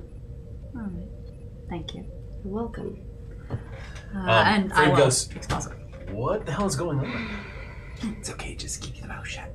Yeah. Yeah. Starting now. I'll read them all in. I expose it. Okay. Exposit. As My mouth was open. No, I'm just kidding. Well, I mean, how much do you exposit us to? I guess that's Oh my yeah, question. the level of clearance. Yeah, like what level of clearance? well, the Admiral said you could tell them. Yeah, You yeah. said Senior you're staff gets to be- you basically Okay. said you were bringing in your crew, Yeah. and he said, okay. And I'm going Okay, to tell Starfleet great. Intelligence. Unless something is designated, Yep. like, absolutely Okay, as cool. tightly as possible, in which case... 3-minute warning. Thank you, three. Get ready. So, Oh, Aki. It's my one last act as the moderator. Get ready. You know what's coming. No, I don't know. no, I think I'm strapped into this cliff climbing gear for no reason whatsoever. So, they're people capable of infiltrating into our ambassador's residence and then exfiltrating themselves using transporters. We have potential infiltrators within Starfleet's organization. We have known infiltrators within Starfleet's organization, and we have a very large question of why. Captain, have you checked the transporter logs? That's a great idea, and I think you should get in on that. Exactly why we brought you in. Where? This was out of your apartment? So, right as I was moving out of my home, yes, I was attacked. And, I mean, I wasn't hurt or anything, but it Are you was- okay? I'm adjusting to the reality of my situation. Otherwise, I never heard anyone beam in, so either he was there for quite some time, and I didn't realize it, or he'd somehow managed to slip in. Otherwise, I mean, I had plenty of staff going in and out, moving my things, stuff like that. He could have been moving crew, he could have been anyone. I mean, the entire house is being turned over to another Deltan ambassador right after I leave. It could have been any one of the people that have worked on the house since they started packing it up, and who knows how long he had been staying there. How long ago was this attack? Today, right before the meeting. And has anyone else been in your quarters since? As far as I know, maybe only my assistant. Jane, you're with me. We need to go to the quarters now. Absolutely. We need to find traces of this beam out. It's hopefully still there. With your permission, of course, Captain. I apologize. I should have been more aware and taken a tricorder scout of my own, but I was just... It's okay. That's not your job in that moment. You did what needed to be done and get this information to us. Thank you. In the meantime, we should probably figure out how to prepare if this person tries to contact you again, and how to make it as subtle as possible so that we don't give up our hand. Yes. Of course. I would imagine that it would be good for me to keep a tricorder on hand for a while. At least. I'm sure I can figure out somewhere to put it on me where it can be inconspicuous.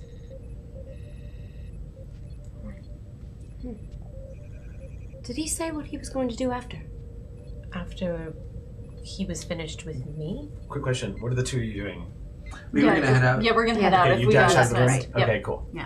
After He gave you instructions. Did he say he was going to contact you again? he did. He did say he was going to contact me. It clicks again, like the memory immediately. It's like the trauma is just pushed aside for a second, and you realize that he said that to you right before he He vanished. said he would be in contact with me again. Of course, I completely forgot. Yes, he's going to. How? I just don't know when or how. He just said he would.